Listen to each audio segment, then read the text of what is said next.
मेरी मम्मी मुझे एक मुस्लिम बाजी के पास लेकर गई, तो उन्होंने कहा कि इसके ऊपर जिन आशिक हो गया है और जिन इससे प्यार करता है। मेरे साथ व्यभिचार करता था वो रात में। मेरी मम्मी भी वहाँ पर थी और मेरी मम्मी कंट्रोल कर रही, बट मेरा बॉडी कंट्रोल नहीं हो रही। खुली आंखों से मैं देख रही थी, मैं डिफरेंट पोजीशंस में गिर रही थी और वो मेरी बॉडी को कंट्रोल कर रहा था। वो मेरे बाल खींच रहा था और मुझे सर में दर्द हो रहा था। मुझे ऐसा लगता था मैं हवा में सो रही हूँ। उसके बाद जब उसने मेरे गले को पकड़ा मुझे मारने के लिए, मेरी सांसें चलने लगी और मैं मरने की स्टेज पे थी। मेरी बॉडी जब सुबह उठती थी मेरा शरीर सुन्न होने लग गया था। एक पर्सन की लाइफ में जब जिन के अटैक होते हैं तो वो पर्सन क्या क्या फील करने लगता है, आप थोड़ा इसके बारे में बताएं। जब मेरे ऊपर जिन हावी हो चुके थे तो मैं कुछ नमाजें जैसी पढ़ती थी। एक रात जब हमारा एक्सीडेंट होता है, मुझे चोट लगी, मैं हॉस्पिटल से पट्टी करवा के आई और मैंने थक हार के परमेश्वर से कहा, हे भगवान, अगर तू कोई भी है तो मुझे बचा ले, वरना मैं मरना चाहती हूँ, मैं थक चुकी हूँ। एक आवाज़ आती है जो कि बहुत अच्छी थी और मुझे आज भी इस बात को सोचते हुए रोना आता है आंखों में कि उस आवाज़ ने मेरी ज़िंदगी बदल दी।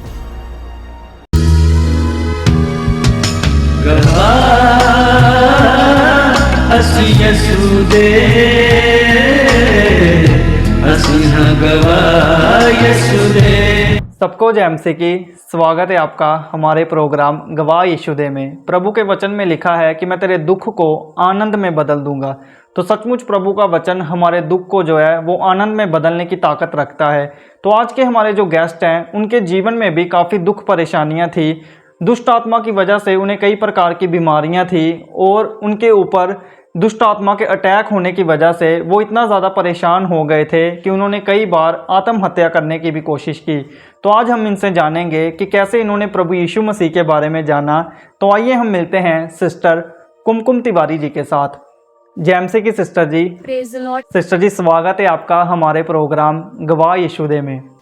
तो सिस्टर जी, इससे पहले कि लोग आपकी गवाही के बारे में जाने, मैं चाहता हूँ कि आप लोगों को थोड़ा अपने बारे में बताएं कि आप कहाँ के रहने वाले हैं और अभी आप क्या कर रहे हैं। जी, मेरा नाम कुमकुम तिवारी है और मैं वकील हूँ।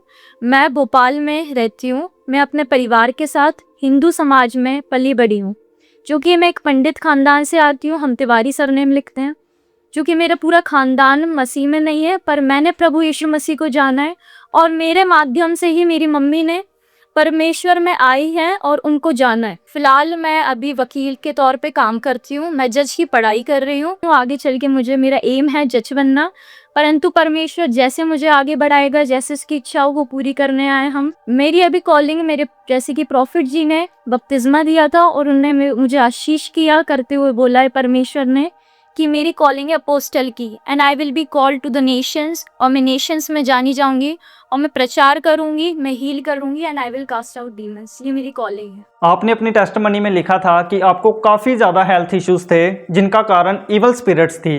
तो मैं चाहता हूँ आप उसके बारे में बताएं कि आपको क्या क्या प्रॉब्लम होती थी और उस टाइम पर आपकी एज क्या थी। मैं एक्चुअली पली बड़ी हूँ क्रिश्चियन स्कूल में। सो मेरी क्रिश्चियन स्कूलिंग स्टार्ट हुई थी सिंस केजी फर्स्ट। तो मैं वहाँ पे मदर मैरी को देखती थी और मैं प्रार्थना करती थी, मदर मैरी से नहीं, परंतु मैंने क्रिश्चियनिटी के नाम पे सिर्फ यही जाना था कि ये कैथोलिक कलीसिया होती है। मुझे क्रिश्चियनिटी के बारे में बिल्कुल भी नॉलेज नहीं था। मैं बहुत ही बीमार दुखी रहती थी। स्कूल में भी मैं सबकी इज्जत करती थी, धर्मों की और सारे भगवान की, कि सब एक जैसे हैं, परमेश्वर एक ही है जिसने हमें सबको बनाया होगा। मैं सब लोगों की इज्जत करती थी। जब मैं 9th स्टैंडर्ड में थी तब मेरी तबीयत बहुत ज़्यादा ख़राब होना चालू हो गई। मुझे बार बार टाइफाइड होता था, मुझे बार बार कोई ना कोई वायरल फीवर जैसी बीमारियां होती थी, मुझे पैनिक अटैक आते थे और वहाँ से मेरे अंदर बहुत ज़्यादा गुस्सा बढ़ गया था और मैं अजीब हरकतें करती थी, जैसे मैं अपने स्कूल में परफ्यूम उड़ा देना या कुछ भी ऐसी हरकतें जो एक अबनॉर्मल बच्चा करता है। उसके बाद मेरे अंदर शैतानी रूह आ गई। जब मुझे रूह दिखती थी, शैतानी रूह, और मैं रात के समय, मेरी आदत थी कि मैं अधिकतर रात में पढ़ती थी, और जब मैं 10th स्टैंडर्ड की प्रिपरेशन कर रही थी उस टाइम पे मुझे गेट में नॉक नॉक की आवाज़ आती है और मुझे पायल की आवाज़ आना, इस प्रकार की आवाज़ें आती थी। और जब मैंने अपने घर में बताया तो वो मुझे झूठा साबित करते थे कि ऐसा नहीं होता और तू झूठ बोल रही है। परंतु ये सब मेरे साथ होता रहा और मेरी तबीयत ख़राब होती रही और मुझे वो डराते थे। एक दिन मैंने निडर होके जाके सामने पूछा कि तुम कौन हो? जो मुझे डरा रहे हो रोज़। तो मुझे कहीं से आंसर नहीं मिला, परंतु उसके बाद चीज़ें और बढ़ी। और फिर जब ऐसे-ऐसे बढ़ती गई चीज़ें, मेरे ऊपर अपने आप सामान, बॉक्स कार्टून एकदम से गिर जाना, जो इतना भारी कार्टून रखा है। फिजिकल तौर पर? यस, फिज़िकल तौर पर मेरे ऊपर चीज़ें गिर जाती थी और ऐसी-ऐसी चीज़ें होती थी, लाइट का एकदम डिम-डिम होना, और चीज़ें इतनी सिवियर हो चुकी थी मेरे साथ, इतनी हद की मुझे समझ नहीं आ रहा था कि मेरे साथ क्या हो रहा है। एक दिन मेरी इतनी बुरी तबीयत खराब हुई कि मैं एकदम लेटी थी और मैं हिल भी नहीं पा रही थी अपनी जगह से, मेरी आँखें भी नहीं खुल रही थी और मेरे पापा रोने तक लगे थे, इतनी बुरी हालत हो गई थी। मुझे अपनी खुली आँखों से भी ये दिख रहा था कि इंसान नहीं बैठे मेरे आगे, मुझे कोई कब्र में दफन कर रहा है और मेरे ऊपर मिट्टी डाल रहे हैं। और जैसे-जैसे वो लोग, बहुत बड़ी-सी हाइट थी उनकी, जैसे-जैसे वो लोग मेरे ऊपर मिट्टी डाल रहे थे, वैसे-वैसे मेरी साँसें रुक रही थी। और मेरे पापा और मेरे सारे बाकी खानदान के लोग, वो सारे घबरा गए कि इसे क्या हो रहा है। तो उस दौरान उन लोगों ने बुलाया एक हाफिज़ मौलाना को। उन्हें जब बुलाया गया तो उन्होंने कहा, वो मुस्लिम थे, बट उन्होंने ये कहा मैं देवी से बात करता हूँ। तो जब उनने देवी से बात की, उनने ऐसे कुछ ऊपर देख के बोला कि अच्छा अच्छा, मतलब जैसे वो किसी से बात कर रहे, ओके। फिर उनने कहा कि इसे कुछ नहीं हुआ है और ये बिल्कुल सही है, ये तो सपने में डर गई है। और कोई भी बिलीव नहीं कर रहा था, सब सोचते थे मैं पढ़ाई नहीं करना चाहती इसलिए मैं नाटक कर रही हूँ। मेरे घर वालों ने भी मुझे एक टाइम पे अकेला छोड़ दिया था और मैं उस वक्त बिल्कुल अकेली थी और मैं एक कमरे में बैठ के रोती थी कि मेरे साथ ऐसा क्यों हो रहा है। शैतान मुझे फिजिकली आंखों से दिखते थे और वो सारी रूह मेरे आगे रोती थी और बैठती थी, कभी मुझे डराती थी। रात के 2 बजे मेरे बाल उड़ जाते थे हवा में और मेरे साथ इतना बुरा बुरा होता था, मुझे रोने की आवाज़ें आती थी रात में। और जब मेरे घर के कोई बाहर जाते थे शादी में या कहीं पे भी, तो मुझे अकेला छोड़ के, तो मैं जब पढ़ाई के चक्कर में अकेले रहना पड़ता था तो मेरे साथ ये चीज़ें होती थी और मैं हैंडल नहीं कर पाती थी। आपकी एज क्या थी उस टाइम पर? मेरी एज उस टाइम थी 14-15 साल।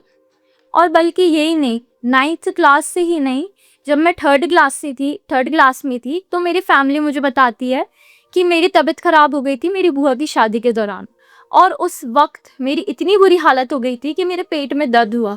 इसका मतलब कि मुझे किसी ने कुछ खिलाया पिलाया था और मेरी अचानक तबीयत ख़राब हुई और मैं आईसीयू में एडमिट हो चुकी थी। जब मुझे एडमिट किया तो मैं वहाँ से सारी बॉटल और वो सारे जो नसों में लगी थी सुई और सारे वो सब फेंक के मैं चली गई। इतनी छोटी सी बच्ची ने ये हरकतें की और पता नहीं मेरे अंदर क्या था जो मैं अजीब सा बिहेव करती। मेरी टीचर से कंप्लेंट आती थी कि आपकी बच्ची सोती रहती है और मैं हमेशा सोती थी। कभी मैं बहुत खाती थी, कभी मैं बिल्कुल नहीं खाती थी और शैतान मुझ पे हावी होते गए। मतलब पूरे 3rd क्लास से लेके, जब से किसी ने मुझ पे विचक्राफ्ट किया, ब्लैक मैजिक, जब से लेकर पूरे 21 ईयर्स तक की एज तक 21 डीमन हर साल लगते गए। मतलब हर साल एक शैतान मेरे अंदर लगता गया। उसके बाद जब मैं कॉलेज में आई तो कॉलेज में आते ही मेरी मम्मी को ऐसा लगा कि इसके अंदर कुछ है, क्योंकि मेरे हर वक्त सर में दर्द रहता था। मुझे बचपन से सर में दर्द था और जब से ये जादू टोने किसी ने किए, मेरे पेट में दर्द आया, मेरे सर की नस में बहुत दर्द आ गया लेफ्ट साइड। तो जब हम डॉक्टर को दिखाते तो सारे डॉक्टर यही कहते कि आपकी बेटी को कोई बीमारी नहीं है। उसके बाद जब मुझे जिन्न दिखते थे, जब मैं रात में सोती थी तो मुझे शरीर में नीले कलर के निशान हो जाते थे, जिसको हम एक लैंग्वेज में मेडिकल की ब्रूसेस कहते हैं। जब मुझे निशान होते थे तो मैं अपनी मम्मी को बताती थी कि मुझे ये सब हो रहा है, या मुझे कभी टाइफाइड हुआ या कुछ भी, तो वो कहते थे ये तो हमें भी हो रहा है, ये निशान तो हमें भी है, ये कोई बड़ी बात नहीं है। और ये कह के वो हमेशा टाल देते थे। जब मेरी मम्मी को लगा कि कोई भी दवाई असर नहीं कर रही है, तो कोई भी इतनी शैतानियत इसके अंदर लगी हुई है, कुछ तो मतलब गड़बड़ है, क्योंकि वो शैतान ना बाहर नहीं दिखा रहे थे कि हम अंदर लगे। वो बहुत चालाक होते हैं। उस टाइम तक भी मैं ऐसे बिहेव करती थी अब नॉर्मल, लेकिन मेरे घर वालों को समझ में आता था। मुझे लगता था मुझे किसी को समझ नहीं आ रहा। तो जब मेरे मम्मी ने सोचा कि एक इनको मंदिर लेके जाते, क्योंकि हम जन्म से एक हिंदू समाज में, वो मुझे मंदिर लेके गए। और वहाँ जाने के बाद भी ब्रदर जी, मैं वहाँ पे ठीक नहीं हुई और मैं हर 6 डेज वहाँ पे जाती रही हर वीक, बट मुझे वहाँ से चंगाई नहीं मिली। और वो लोग मुझे इतना टॉर्चर कर चुके थे कि मेरे दोनों तरफ से लोग बाल पकड़ते थे, ये सच्चाई बात है। और मेरे बाल पकड़ के मुझे टॉर्चर करके मारा जाता था कि तेरे अंदर, वो मुझसे बात करती थी कि तू, तेरा नाम क्या है, तू बता कौन है। और मेरे अंदर कुछ होता भी नहीं था उस टाइम पे, आता था और वो चला जाता था, लेकिन वो स्टिल मुझे मारते रहते थे। और मेरा ये क्वेश्चन था, मैं रोती थी कि मुझे मत करो ऐसे, ये एक तरीके से टॉर्चर कर रहे हो आप, लॉ की नज़र में ये टॉर्चर करना। उन्होंने मुझे एक तावीज़ दिया, जो कि मैंने एक सिंदूर डाल के, उनने मुझे तावीज़ दिया, उससे भी मुझे कोई असर नहीं हुआ। उन्होंने कहा ये बिल्कुल ठीक हो जाएगी, उन्होंने दावा किया।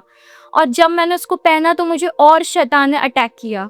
जब मैंने उस तावीज़ को पहना, मेरा दम घुटने लगा, मेरे गला पूरा तरीके से उसमें दर्द हो चुका था और मेरी सांसें इतनी अटक चुकी थी कि मैं मर जाती उस रात।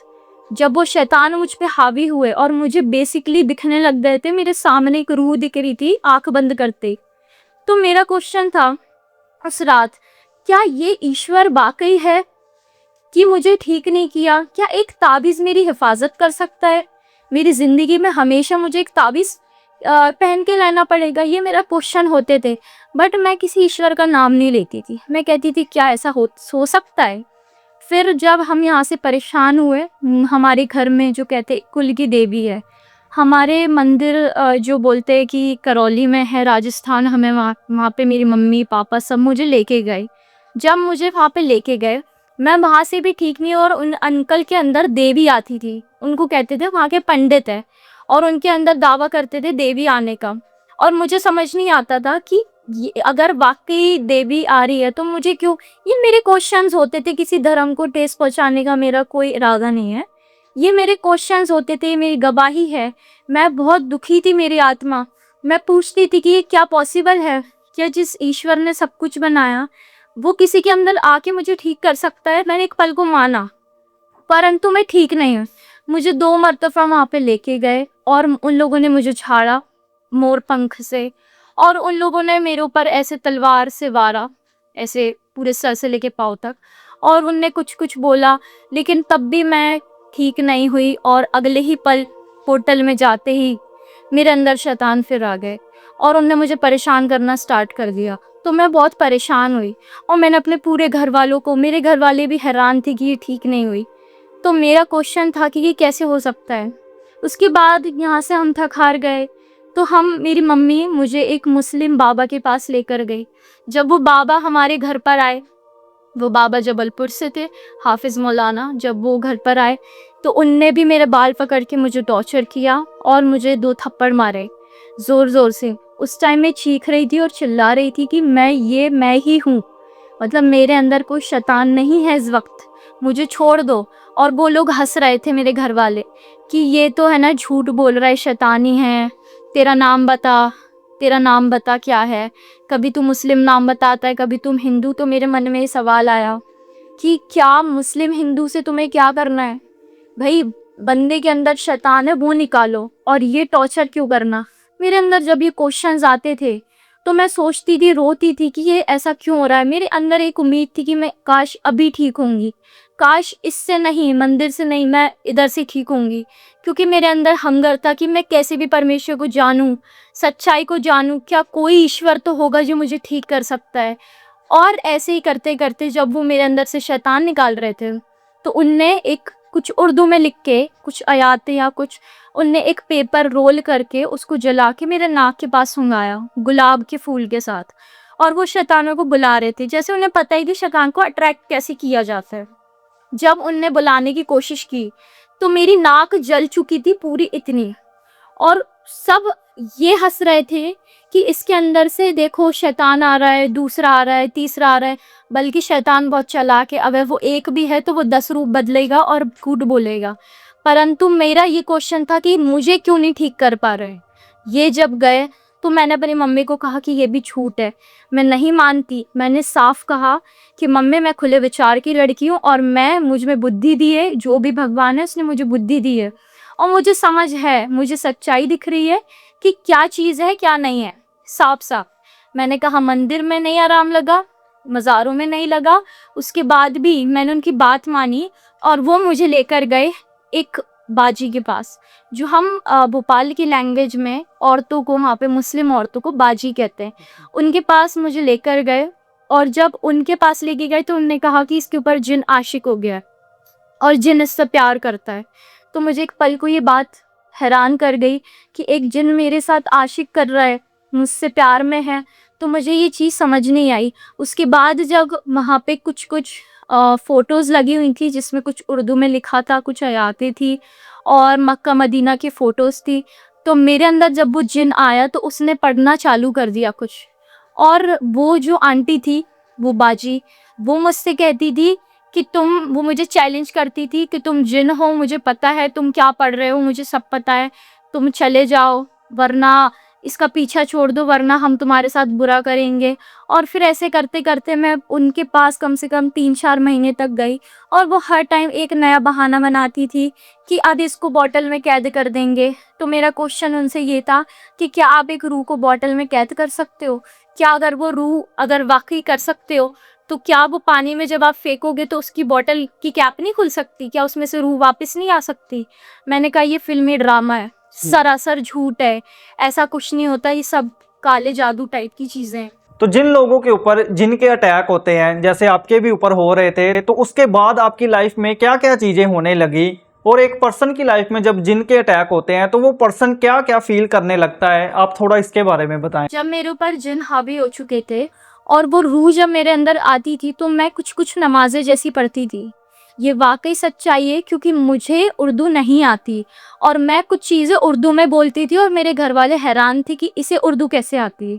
ना मैंने सीखी थी ना कुछ था, बट मैं उर्दू में बात करती थी और मैं कहती थी, आदमियों जैसे बिहेव करती थी और मैं सोती रहती थी सिर्फ। और अधिकतर जिनके अंदर जिन होता है वो सिर्फ सोते हैं। मैं 6 बजे उठती थी, कहती थी अब मेरे नहाने का टाइम हो गया है। जैसे मेरे अंदर से जिन बात करता था, इतना ज़्यादा कब्जा था मेरे शरीर में और मेरे साथ व्यभिचार करता था वो रात में। मेरे अंदर इतना ज़्यादा बुरे बुरे विचार आते थे, सपने आते थे रात भर। जब मैं सोती थी तो मुझे ऐसे सपने दिखते थे कि किसी ने, मेरे पापा ने मेरे साथ व्यभिचार किया, मेरी मम्मी ने, मेरी बहन ने मेरे साथ व्यभिचार किया, संबंध बनाया। ऐसे बुरे सपने मुझे दिखते थे क्योंकि वो हालांकि मेरे साथ संबंध बनाता था रात में और मुझे ये सब चीज़ें दिखती थी सपने में किसी और के रूप में और मैं हर कुछ खाने लगती थी। मुझे कुछ भी, कभी कभी मैं बिल्कुल नहीं खाती थी और कभी मेरा मन ऐसा करता था कि मैं एकदम जलेबी खा लूँ क्योंकि उनको मीठा पसंद होता है। जब वो इंसान के शरीर में कब्जा करते हैं तो वो चाहते हैं कि हम उनकी बॉडी, वो एक टेम्पल समझते हैं उनकी जगह। वो जब कब्जा करते तो वो सोचते कि कैसे हम खा सकें अच्छा, कैसे हम इसके शरीर को इस्तेमाल कर सके, कैसे हम इनके साथ बुरा कर सके। तो वो चीज़ें मेरे साथ हुई हैं। मैं जलेबी खाती थी मावे की बहुत ज़्यादा। मुझे इतना अटैक होता था दिमाग पे कि मैं अचानक से जाके 4 किलोमीटर दूर रात में 11 बजे चले जाती थी सिर्फ जलेबी खाने। और मैं इतने इतने रसगुल्ले खाती थी, इतनी चीज़ें खाती थी एकदम से मीठा कि मेरे घर वाले हैरान थे कि एक नॉर्मल इंसान नहीं खा सकता। उसके बाद आज मैं अगर देखूं मेरी ज़िंदगी में तो मैंने ये सब बिल्कुल पसंद नहीं है, मैं खाती नहीं हूँ। मतलब बिल्कुल बेविचार में लिप्त मेरे साथ वो गलत करता था। और मेरी बॉडी जब सुबह उठती थी तो मैं उठ नहीं पाती थी। मेरे शरीर एकदम जैसे किसी ने बिल्कुल निचोड़ दिया अंदर से। और जब मैं सुबह उठती थी तो मुझे 2 लोग पकड़ के उठाते थे। मेरा शरीर सुन्न होने लग गया था और जिसे कहते हैं हम पैरालाइज।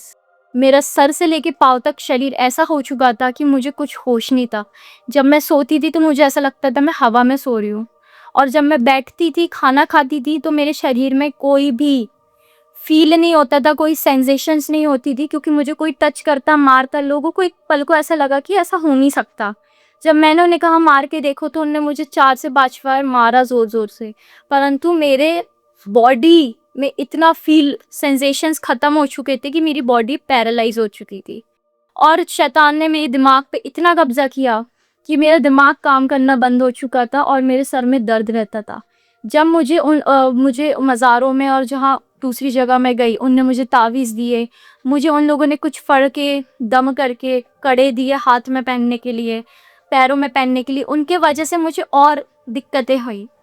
और मैं जब एक दिन बोट क्लब में थी और मैं बोट में अकेले जा रही थी पानी के बीच में, उस टाइम मैंने बात की, परमेश्वर है, कोई पितावर है, कोई भगवान वाकई है, तू मुझे सुन कि मैं कितना परेशान हूँ।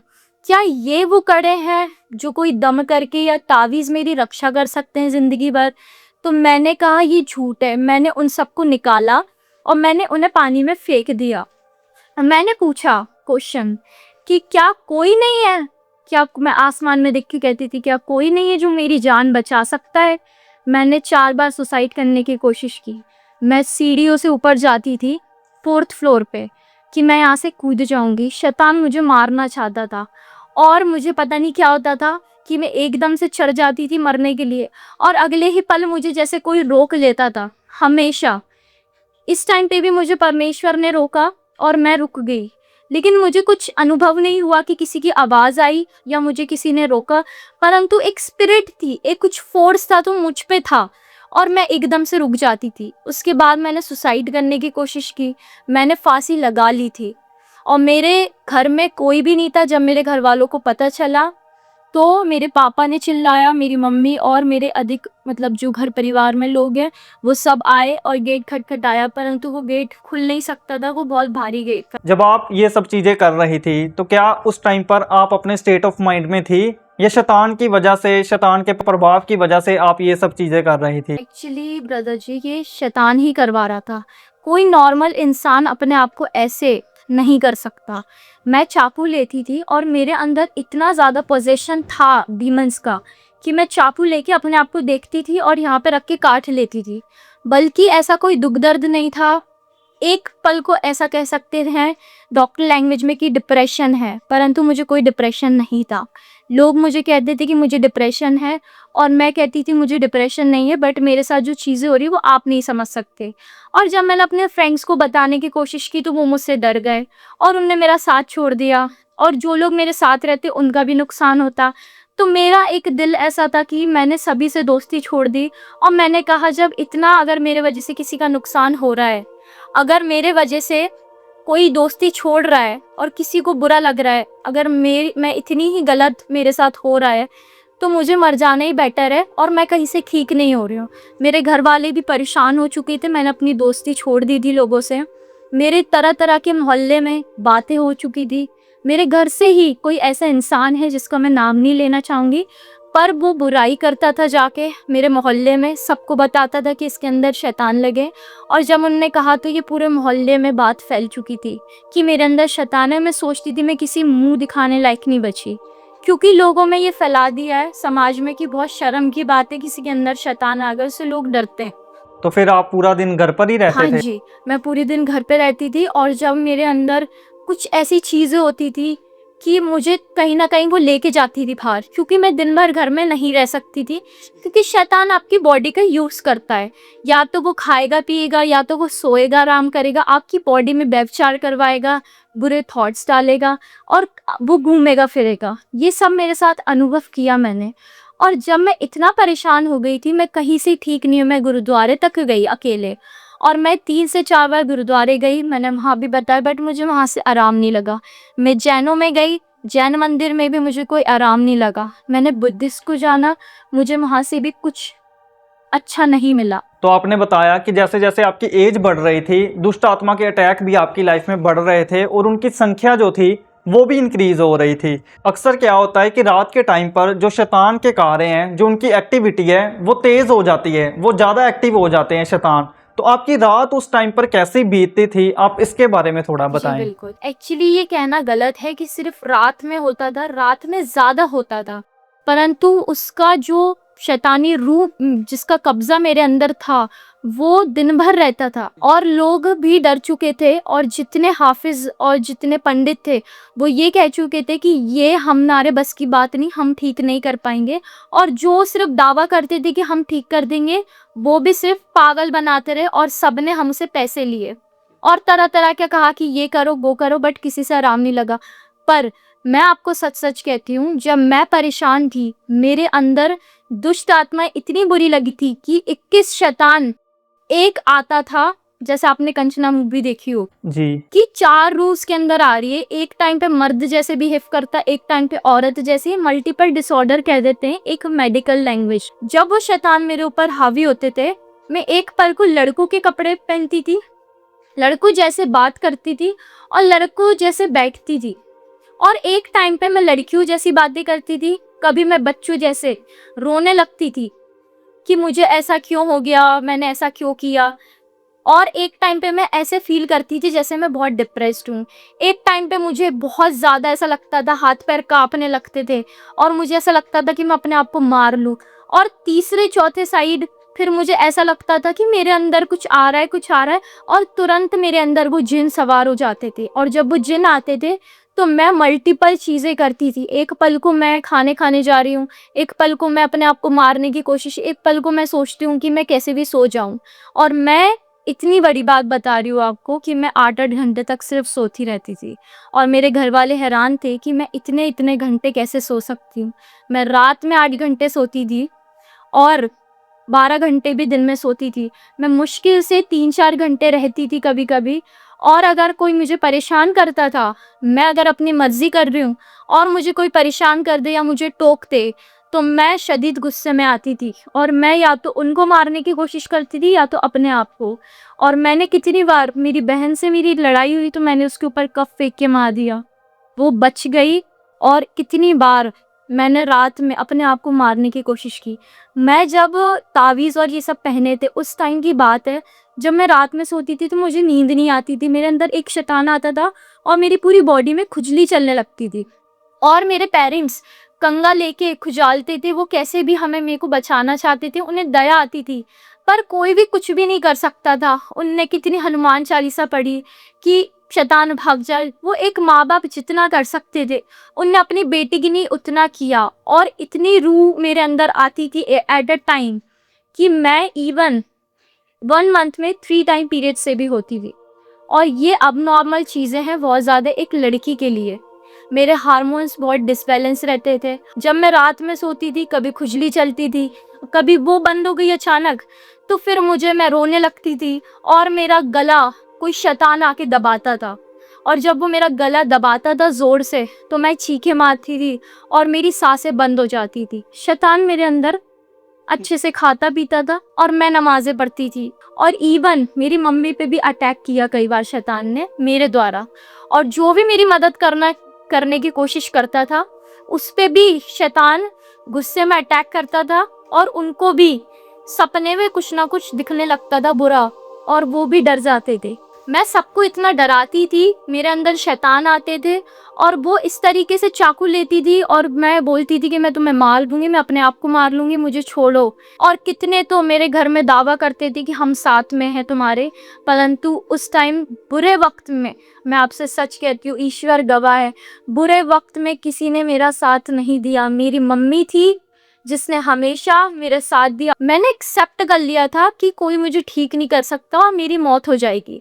इवन मैंने, शैतान जब मेरे अंदर था, जब मैं कॉलेज टाइम में एक नई जब इंसान कॉलेज में जाता है, वो तो उसको वैसे भी लोग कहते हैं कि हवा लगती है कॉलेज की, तो वो बिगड़ जाता है, परंतु ऐसा कुछ नहीं होता। मैं आज आपको बताती हूँ कि किस प्रकार जो लोग कहते हैं कि नए बच्चे बिगड़ जाते हैं, वो बिगड़ते नहीं हैं। वही चीज़ मेरे साथ हुई और मेरे पेरेंट्स ने मुझे रोकने की कोशिश की और वो सोचते थे कि इसे बंद करके रखें, क्योंकि मेरे अंदर जिन सवार थे, मेरे अंदर बहुत सारे भूत प्रेत दुष्ट आत्माएं थी और मैं अब नॉर्मल बिहेव करती थी, बहुत ज़्यादा बीमार भी रहती थी, कहीं भी चक्कर खा के गिर जाना, कहीं भी अनकॉन्शियस हो जाना, बॉडी एकदम से पैरालाइज हो गई, एकदम सुन्न हो गई, किसी को कुछ नहीं बोल पाती थी, समझ नहीं पाता था कोई। तो जब शैतान मेरे अंदर हावी था, मैं कॉलेज टाइम में जब फर्स्ट डे मैं वहाँ पर गई और जब मुझे लोगों के साथ अच्छा लगा, उस संगति का भी असर मुझ पे पड़ा। पर शैतान ने भी ऐसे ही लोगों को चुना जो लोग नशे में थे और उन्हीं की वजह से, और मैं भी खुद, मेरे अंदर शैतान थी जिनने मुझे प्रोत्साहित किया आगे बढ़ने के लिए, नशे कंज्यूम करने के लिए। मैंने गांजा पिया, मैंने वीड लिया, मैंने स्टफ, ये सारी चीज़ें ली, मैंने दारू तक पी है और मैंने स्मोक तक किया है। मुझे बोलते हुए बिल्कुल शर्म नहीं आती, क्योंकि ये मेरी गवाही है और परमेश्वर का वचन कहता है, डू नॉट जज और यू विल बी जज्ड। सो मुझे कोई इससे वो नहीं है कि कोई मुझे जज करे, परंतु मैंने नशे किए और मैं व्यभिचार में गई, क्योंकि मेरे अंदर जो व्यभिचार का शैतान था वो मेरे साथ गलत करता था। उसके बाद ये सब कुछ होता रहा। एक रात मैं बहुत परेशान हुई और मैंने क्वेश्चंस करना स्टार्ट किए आसमान में देख के वैसे ही मैं बात करती थी और बोलती थी कुछ तो हो। एक्चुअली मेरे दोस्त जो संगति थी उन लोगों ने मुझे इस चीज़ में बढ़ावा दिया। मैं खुद से पैसे इन लोगों को सेव करके या इन्वेस्ट करके नहीं लेती थी, पर मेरे जो कुछ फ्रेंड्स थे, मैं उनका किसी का ज़िक्र नहीं करूँगी, बट कुछ ऐसा ग्रुप था जो ऑलरेडी ऐसे थे जिनके अंदर ऑलरेडी शैतान लगे थे, जिनके अंदर खुद जिन्नात थे और वो वीड और स्टफ़ लेते थे। और उनसे जब मैं मिली तो उस मुलाकात में मैंने ये सब चालू किया। और जब मेरे अंदर शैतान थे तो ये जो लोग आजकल डिस्को में जाते हैं, छोटे कपड़े पहन के व्यभिचार करना, नशे करना, ये शैतान की सबसे बड़ी चाल है। ये मेरे साथ भी हुआ। मैं छोटे छोटे कपड़े पहनने लग गई थी और मैं डिस्को बार्स में जाती थी, मैं डांस करती थी लोगों के साथ वहाँ पे, अपने फ्रेंड्स के साथ जाते थे हैंग आउट करने बाहर, इवन नाइट क्लब्स में डांस करना बियर पी के। और ये हम सबको एंजॉयमेंट लगता था। कोई ऐसा मकसद नहीं था, कोई ऐसा गलत इंटेंशन नहीं था कि कुछ गलत करने जा रहे, परंतु गलती सबकी नहीं है। मैं ये कह सकती हूँ कि हमें एक टीचिंग्स ही ऐसी दी गई कि ये कुछ पाप नहीं है, हमारे लिए ये नॉर्मल था और हमने ये चीज़ें की। उस टाइम पे हमें नहीं पता था, मेरे फ्रेंड्स को या मुझे, कि ये सब पाप है। पर मुझे ऐसे कुछ मेरे मुस्लिम फ्रेंड्स मिले और ऐसे मुझे कुछ लोग मिले। जो मेरी फ्रेंड थी स्कूल टाइम की, वो लड़की में भी जिन्न थे, पर वो लड़की की टीचिंग्स अच्छी थी, जो उसने मुझे शिक्षा दी कि कुमकुम ये सारे कपड़े पहनना गलत है, डिस्को बार्स में जाना गलत है, और मैं उसकी सुनती नहीं थी। पर हमारी बॉन्डिंग अच्छी थी तो कभी मैं उसकी बात सुनती थी, पर मैं कभी नहीं सुनती थी। और मैं इतना ज़्यादा व्यभिचार और ये सारी एकदम शैतानियत जो मेरे ऊपर रूह काबू थी, मैं इतने छोटे कपड़े पहनने लग गई थी कि मैं जब परमेश्वर में आई तो मेरे पास्टर जी ने ये तक कहा कि शैतान इस पे इतने हावी थे कि एक दिन ये नेक्ड घूमती रास्ते पे। और मेरे साथ इतनी चीज़ें जब हुई तो मुझे और अफसोस होता था और मुझे रोना आता था। मुझे किसी ने बताया नहीं ये पाप है, पर मुझे ऐसा फील होता था कि मैं कहीं ना कहीं कुछ तो गलत कर रही हूँ। ऐसा मुझे अंदर से फील होता था कि मैं ऐसा क्यों कर रही हूँ, मैं ऐसी नहीं थी, क्योंकि मैंने ऐसा कभी किया नहीं है। मेरे घर में कुछ लोग हैं ऐसे जो इसमें एडिक्टेड है, बट मैं किसी का नाम नहीं लूँगी, ना मैं ये कहूँगी कि उनकी शिक्षा है मेरे ऊपर। उनने मुझे नहीं शिक्षा दी कि ऐसा करूँ, पर मैं सोचती थी कि मैं ऐसा क्यों कर रही हूँ। मैं बहुत ज़्यादा रोती थी, मैं पूछती थी परमेश्वर कोई है भगवान।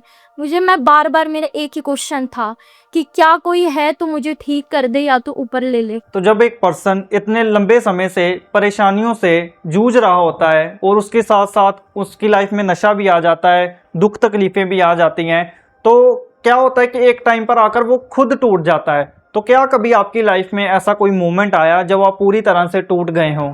बिल्कुल ऐसा हुआ और कई बार ऐसा हुआ है। तभी मैंने ये बहुत बड़ा कदम उठाया कि मैं सुसाइड करूँगी। क्यों? क्योंकि मेरे घर वाले, मेरे पापा भी मुझसे इतनी लड़ाई करते थे और बिल्कुल भी हमारे घर परिवार में एकता नहीं थी कि हम अच्छे से रहें। मेरी मम्मी ही सिर्फ, मैं इतनी बड़ी बात कहती हूँ, सिर्फ मेरी मम्मी ने ही मेरा साथ दिया और सिर्फ वो मुझे समझती थी मैं जब टूट जाती थी और मुझे समझ नहीं आता था। मैं छोटी छोटी बातों पे बहुत टेंशन लेती थी, कुछ भी करती थी तो मेरी मम्मी मुझे समझाती थी बेटा ऐसा नहीं होता, तब भी मैं उन्हें चिल्लाती थी और उनसे बुरा बर्ताव करती थी, बट उनने बहुत पेशेंस रखा। और जब मैं रोती थी अकेले में बैठ के तो मैं बोलती थी कि मुझे कोई नहीं बचा सकता मम्मी, मैं तुम्हें छोड़ के चली जाऊंगी। बट उनने मुझे गले से लगा के, एक माँ का दिल हमेशा ऐसे ही होता है, मेरी मम्मी ने हमेशा मुझे मोटिवेट किया और मेरी मम्मी मुझे रोकर गले से लगा के हमेशा ये कहती थी कि तू चिंता मत कर, कि तू एक दिन ऐसी ठीक होगी कि तुझे कोई भी कुछ नहीं कर पाएगा। हालेलुया। हालेलुया। और मैं अपनी मम्मी को आज भी गले लगा के रो के कहती हूँ कि मम्मी, आपने जो कहा था, जो एक माँ का दिल कहता है वो सच है। लेकिन एक टाइम ऐसा भी आया, मेरी मम्मी सो जाया करती थी और मुझे ऐसा लगता था कि मेरे साथ कोई भी नहीं है, क्योंकि हमेशा एक बंदा एक अकेले मोमेंट में आ ही जाता है, एक वो फेज में आ ही जाता है। मैं ये सोचती थी कि एक पल को माँ बाप भी आपके साथ हमेशा नहीं रह सकते। क्या कोई ऐसा नहीं है? मैं रात के 2 बजे कहती थी, बात करती थी, अकेले में रोती थी मैं ऐसे, और मैं कहती थी कि क्या कोई भी नहीं है जो हमेशा मेरे साथ रहे? क्या कोई मेरा दिल नहीं जानता? क्या कोई मुझे ये नहीं जानता कि मैं कितने दुख दर्द में हूँ?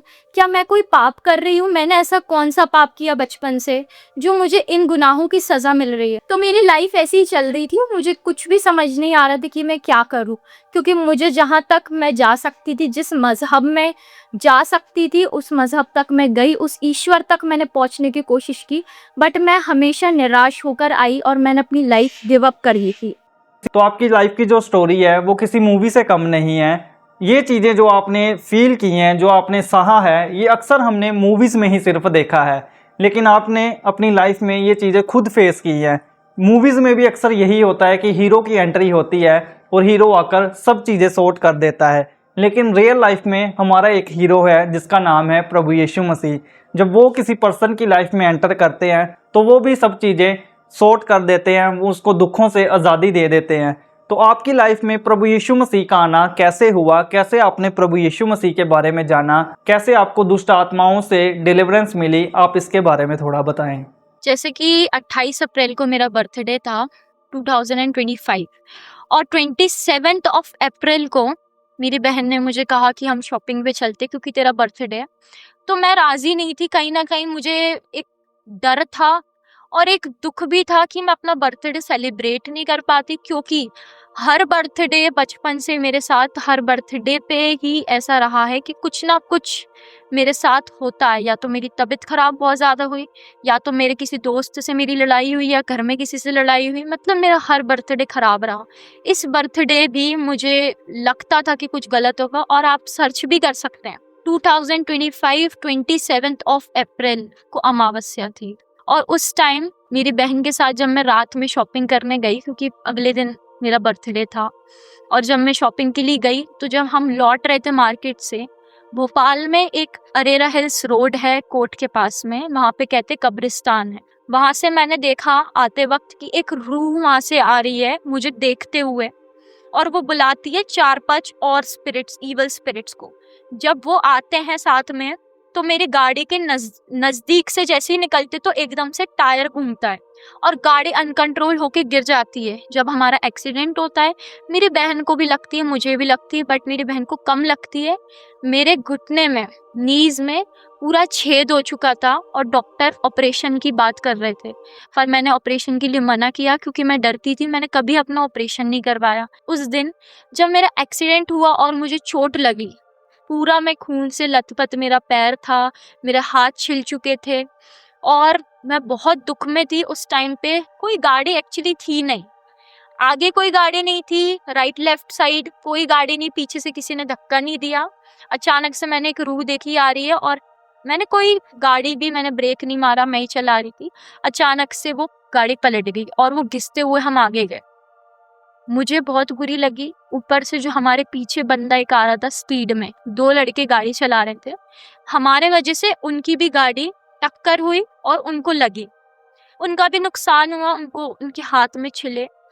मेरी बहन लड़ाई करने लगी उन लोगों से कि हम आपको कुछ नहीं करेंगे और आपको कहीं पे भी नहीं ले जाएंगे, बट मेरा आत्मा ऐसा बोल रहा था कि कोई बात नहीं, अगर हमारे वजह से ही हुआ, अगर जैसे आपकी गलती तो है, आप आ रहे थे स्पीड में, बट अगर हमारे वजह से मेरा दिल ऐसा है कि किसी को भी नुकसान हुआ तो हम भरपाई करने के लिए तैयार हैं। तो मैंने उनसे कहा, मेरी बहन से, कि आप लड़ाई मत करो, मैं उन्हें लेकर जाती हूँ हॉस्पिटल। तो फिर हम जैसे तैसे उन्हें मैनेज किया, हॉस्पिटल लेके गए पट्टी। जब मैं घर आई, मेरी बहन से मेरी लड़ाई हो गई किसी बात पे लेकर। खैर, भाई बहन का और बहन बहन का प्यार सबका ऐसा है, घर में की लड़ाई होने के बाद भी बात होती है, बट वो सिचुएशन ऐसी थी कि मैं दुख में थी, और एक लगता है कि बंदा जब दुख में है तो उसे कोई समझ नहीं रहा।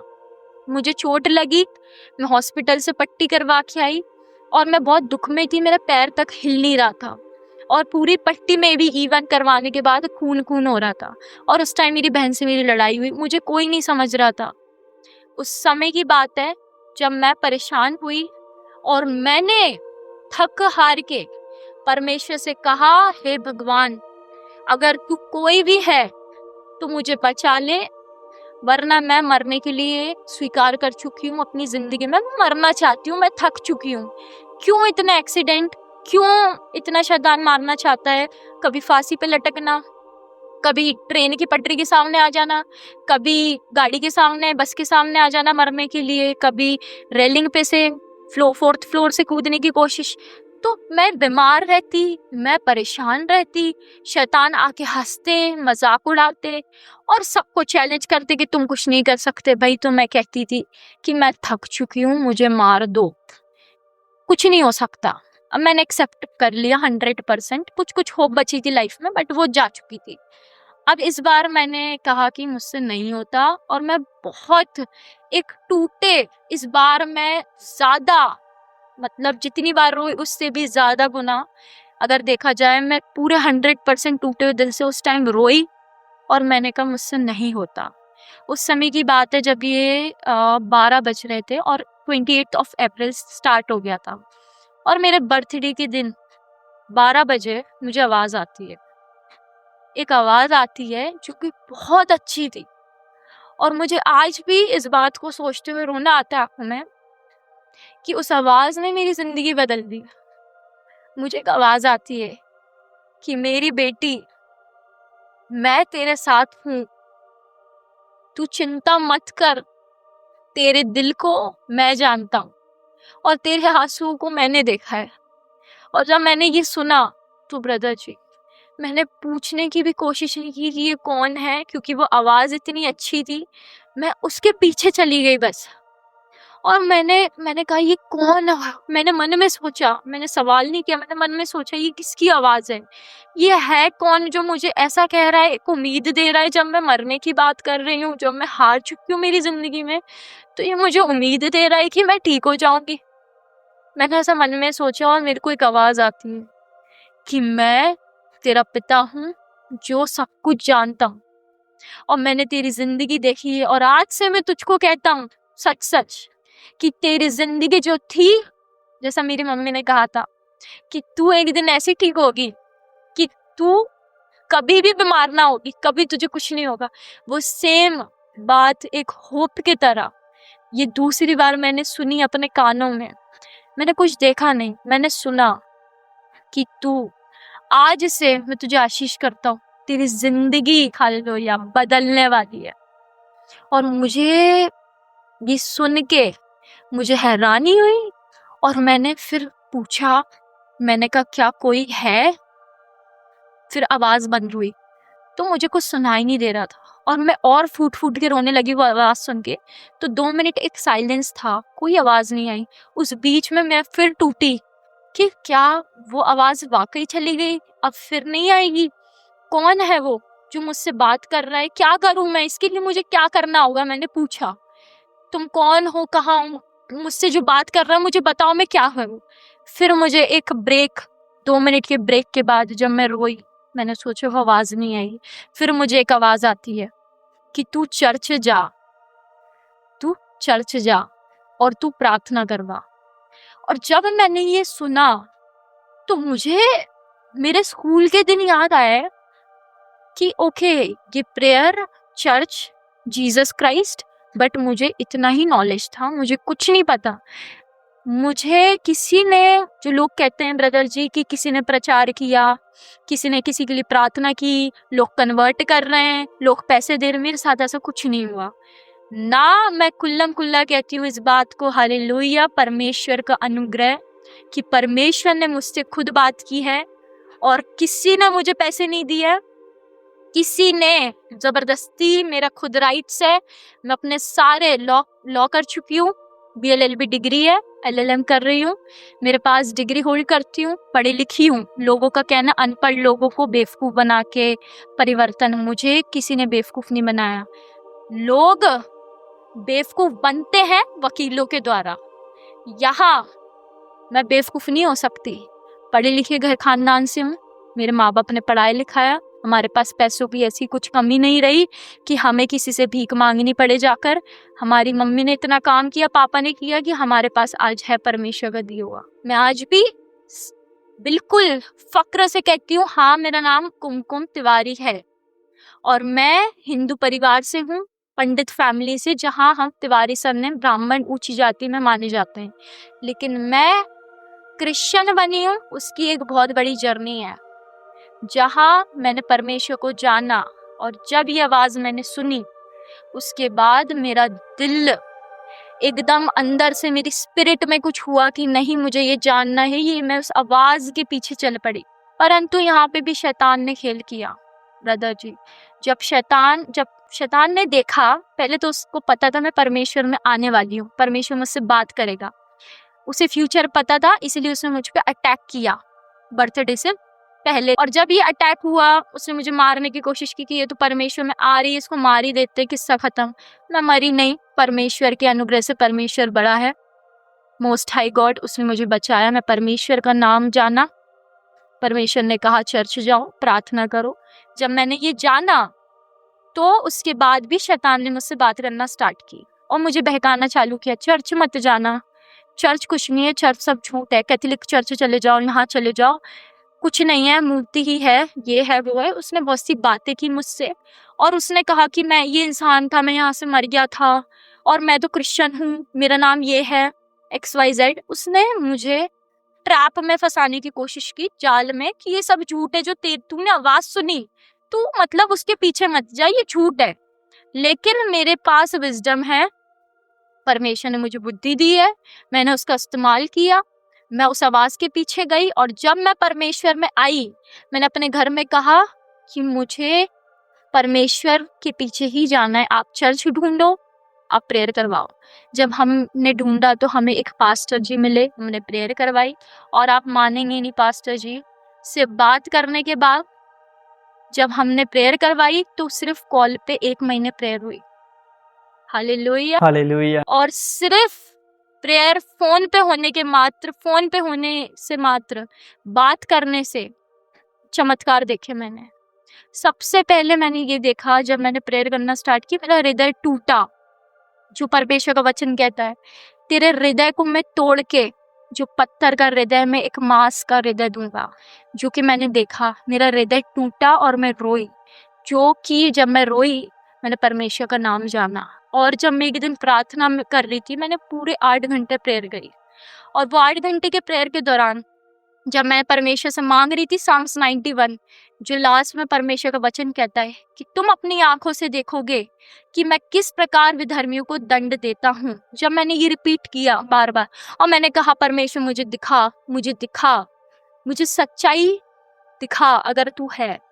और मैंने देखा कि एंजल, फर्स्ट टाइम वो था जो मैंने चीज देखी, हकीकत। मैंने कोई बाइबल नहीं पढ़ी, मुझे कोई नॉलेज नहीं, मैंने देखा स्वर्गदूत ऊपर से आ रहे और वो स्वर्गदूत इतने सुंदर थे। वो स्वर्गदूत, उनके हाथों में हथियार था। और जब मैंने देखा कि मेरे ना सर में कोई बीमारी नहीं थी, मेरे सर में एक लाल कलर का शैतान था जिसके 2 सींग थे, उसकी एक पूंछ थी पीछे से और वो पूरा नेक्ड था। जब वो मैंने उसे देखा तो मुझे समझ नहीं आया एक पल को ये क्या हो रहा है। वो मेरे सर की नस खा रहा था, वो अंदर बीमारी लेके बैठा था और नस को खा रहा था कंटिन्यूसली। और जैसे जैसे वो आगे बढ़ता जा रहा था, चबा रहा था उसको, नस को जोर जोर से, तो मेरे और सर में दर्द था। और परमेश्वर ने ये वचन के वायदों को पूरा किया, क्योंकि हमारा परमेश्वर वचन पे चलने वाला पिता है। जब मैंने देखा स्वर्गदूत सामने है और उनने मेरे हाथों को लिया और मैंने अपने सर पे मारना स्टार्ट कर दिया विदाउट माय कंट्रोल। मेरे हाथ बहुत तेज मैं मार रही थी सर पे, जैसे कि मेरे हाथों से ही जिसने मुझे परेशान किया उसी को मैं सजा दे रही हूँ। स्वर्गदूत मेरे हाथ से उसे सजा दिलवा रहे। मैंने जब सर पे हाथ मारना चालू किया, आप मानेंगे नहीं, यकीन ब्रदर जी, अगर कोई बंदे को इतनी तेज अपने आप को मारेगा ना, उसके सर में दर्द होने लगेगा। परंतु मेरे मारने से सर में से मैंने देखा वो ईविल स्पिरिट निकल के आई और मैं एकदम से मैंने फील फ्री किया। मैंने बिल्कुल फ्री फील किया कि कुछ है ही नहीं मेरे शरीर में, और एकदम से मेरे सर का दर्द हल्का हो गया। Praise to be the holy name of God. और जैसे ही वो शैतान निकला, उसको लेके गए स्वर्गदूत, ऊपर लेके गए। और उन स्वर्गदूतों ने जब वो ऊपर लेके गए, यीशु मसीह को मैंने फर्स्ट टाइम यीशु मसीह को स्वर्ग में देखा। वो पूरे चमक रहे थे, मैंने उनकी शक्ल उस टाइम इतने करीब से अच्छे से ब्लर थी, मैं इतनी अच्छे से नहीं देख पाई। जब मैंने उन्हें देखा तो वो चमक रहे थे और इतनी बेहतरीन चमक थी कि मेरा वहाँ से नज़र नहीं हट रही थी। जो कहते हैं ना, एक आत्मिक आंखें खुल जाती है बंदे की, उस टाइम मेरी आत्मिक आंखें खुली और मैंने भरोसा किया कि ये परमेश्वर जो है, इसने मुझे उम्मीद दी है एक आवाज़ से, और दूसरी बार इसने उम्मीद दी है मेरे अंदर से शैतान निकाल के। ना कोई जादू टोने, पास्टर ने कोई जादू टोने नहीं दिए, मुझे बुलाया नहीं, ना पैसे लिए, ना कोई बुरी शिक्षा दी, परंतु उनने ये शिक्षा दी कि अपने बैर रखने वालों से भी प्रेम रखो, ऐसे ऐसे वचनों की शिक्षा दी। और जब मैंने परमेश्वर का नाम जाना तो मैं धन्य हो गई कि ऐसी शिक्षा तो मैंने अपने कहीं भी ग्रंथों में, मैंने आपको मैं बता दूं, मैं हिस्ट्री स्टूडेंट रही हूँ, मुझे पॉलिटिक्स का नॉलेज है, सोशियोलॉजी का नॉलेज है। मैंने सारी हिंदू ग्रंथ की, रामचरितमानस, भगवद गीता, इवन मैंने गरुड़ पुराण तक पढ़ी हुई है। मेरे परिवार कहता था गरुड़ पुराण मत पढ़ो, मरने के बाद पढ़ते हैं। परंतु मेरा क्वेश्चन था, मरने के बाद इंसान क्या कर रहा है, कहाँ जा रहा है, सुन रहा है, उसे क्या पता। मैं जीते जी पढ़ूंगी गरुड़ पुराण। जब मैंने उसे पढ़ा तो मैंने वो भी सच्चाई को देखा। कुछ कुछ मैंने सारे हिंदू ग्रंथ पढ़े, मैंने कुरान तक का नॉलेज है, मैंने वो भी पढ़ा हुआ है। मुझे बुद्धिस्ट का थोड़ा नॉलेज है, थोड़ा मैं हर फील्ड में जैनों का नॉलेज रखती हूँ, क्योंकि आप हीलिंग को पाने के लिए हर जगह ट्रैवल कर कर आ चुके हैं। मैंने हर धर्म मजहब को खोज करी है और मैंने सच्चे ईश्वर की खोज करी। लेकिन मैं आपको सच सच कहती हूँ, ईश्वर गवाह है, ईश्वर गवाह है, मैं आज कह रही हूँ, मैंने सारी जगह, सारी बुकों में कोई ऐसी एविडेंस, कोई ऐसी, क्योंकि वकील तो सबूत के आधार पे कोर्ट चलता है, मैंने ऐसा कोई सबूत ही नहीं देखा कि किसी ने किसी को हील कर दिया, किसी ने डीमंस कास्ट आउट, ऐसा कहीं मैंने पढ़ा नहीं। जब मैंने बाइबल पढ़ी पहली बार, मेरा हृदय टूट गया और मैं रोई कि ये ऐसा परमेश्वर है जो सिर्फ बोलता नहीं है कि मैं हील कर रहा हूँ लोगों को, इतने लोगों को सिर्फ हील करते, चमत्कार सिर्फ लिखे नहीं है, पर वो आज भी ईश्वर है। तो उसके फोटो, उसके चर्च, उसकी मूर्तियों की जरूरत नहीं है, परंतु वो सच्चाई दिखाता है। Hallelujah, hallelujah. वो स्वर्ग में है और उसने सच्चाई दिखाई मुझे, उसने स्वर्ग से मुझे उत्तर दिया। इसके बाद वो कभी दोबारा मेरे सर में दर्द लेके नहीं आया और शैतान भी उनके आगे झुक के रो रहे थे, हमें नरक की आग में मत डालो, और उसको सजा मिली परमेश्वर के एक हुक्म पे, उसको सजा मिली उस डीमन को, शैतान को, और उसने हाथ जोड़ के माफी मांगी कि अब नहीं आऊंगा, अब नहीं करूंगा।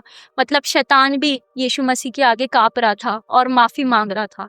ये हमारा वो प्रभु है। उसके बाद मैंने सेकंड मिरेकल ये देखा कि जब वो जिन मेरे अंदर व्यभिचार करता था, मेरे अंदर लगा था, एक वो अननेचुरल सेक्स मेरे साथ कर रहा था, खुली आंखों से मैं ये चीजें देख पा रही। मेरी मम्मी भी वहां पर थी और उनने भी ये सच्चाई, आज शायद ये पॉडकास्ट मेरे घर वालों तक पहुंचे तो उन्हें भी ये, इस आपके पॉडकास्ट के माध्यम से शायद उन्हें ये सुने और पता चले, क्योंकि मेरे घर वालों ने ब्रदर जी आज तक मुझसे नहीं पूछा मेरे साथ कैसे क्या हुआ, मैं कैसे ठीक हुई, क्योंकि उन्होंने सच्चाई को देखा तो बस उसे ग्रहण नहीं किया और ना उसकी सच्चाई की खोज करना चाहा, अपनी बेटी से पूछना चाहा, अपने घर परिवार की बेटी से कि तू कैसे ठीक हुई। मेरी मम्मी थी जो हमेशा मेरे साथ रही, मेरी मम्मी ने सच्चाई आंखों से देखी और मेरी मम्मी कंट्रोल कर रही, बट मेरा बॉडी कंट्रोल नहीं हो रही। शैतान ने मेरे साथ व्यभिचार किया, खुली आंखों से मैं देख रही थी, मैं डिफरेंट पोजीशंस में गिर रही थी और वो मेरी बॉडी को कंट्रोल कर रहा था, वो मेरे बाल खींच रहा था और मुझे सर में दर्द हो रहा था। उसके बाद जब उसने मेरे गले को पकड़ा मुझे मारने के लिए, मेरी सांसें चलने लगी और मैं मरने की स्टेज पे थी, क्योंकि वो हमेशा से मुझे मारना चाहता था। परमेश्वर की इच्छा जो है मुझ में पूरी होगी, हालेलुया। और परमेश्वर ये जानता है, एट द सेम टाइम शैतान भी जानता है। जब उसने मेरे ऊपर हावी हुआ और कोशिश करी ये सब करने की, तो हमने पास्टर को कॉल किया। मेरी मम्मी ने जब बात की कॉल पे तो पास्टर जी ने प्रेयर करी और तुरंत वह शैतान मुझसे दूर हुआ, जैसे उसका कोई अधिकार नहीं है। जैसे उन्होंने प्रार्थना की वो दूर हो गया और जब मैं होश में आई मैंने प्रेयर करना स्टार्ट किया और मैं दिन भर प्रेयर करती रही। मैंने कोई टाइम नहीं देखा, मैंने नहीं देखा कि 8 घंटे हुए 4 घंटे हुए। मैंने प्रार्थना की, मैं घुटनों पे बैठी, मैंने वचन लिए और मैंने कहा कि मैं प्रेयर करूंगी पास्टर के साथ, पास्टर कॉल पे। ये सबसे बड़ी सच्चाई है। मैं चर्च नहीं गई, मेरे हाथ में बाइबल नहीं, जादू टोने नहीं, कुछ भी नहीं, और वो प्रेयर कर रहे हैं और मैं भी उनके साथ प्रेयर कर रही हूँ, कोई जबरदस्ती भी नहीं। क्योंकि प्रभु का वचन बताता है कि जहाँ कहीं दो जन भी एकत्रित होकर प्रभु का नाम लेंगे वहाँ प्रभु हाजिर होता है। और प्रभु का एक और वचन ये भी है कि जहाँ कहीं प्रभु का आत्मा है वहाँ आज़ादी है। तो प्रभु यीशु मसीह ने आपको उस टाइम पर आज़ाद किया। जब जिन ने मेरे ऊपर कब्जा किया, मैं वाकई एडमिट हो गई थी, और ये मेरी ही जिद से हुई थी, क्योंकि मुझे पास्टर जी ने मना किया। मैं बिल्कुल नहीं थी, मुझे पता नहीं था। पास्टर जी ने कहा कि मैं प्रेयर करूंगा, आप भी करो, कुछ नहीं होगा, ये शैतान आपको कुछ नहीं कर पाएगा, इसका कोई अधिकार नहीं है यीशु के नाम में।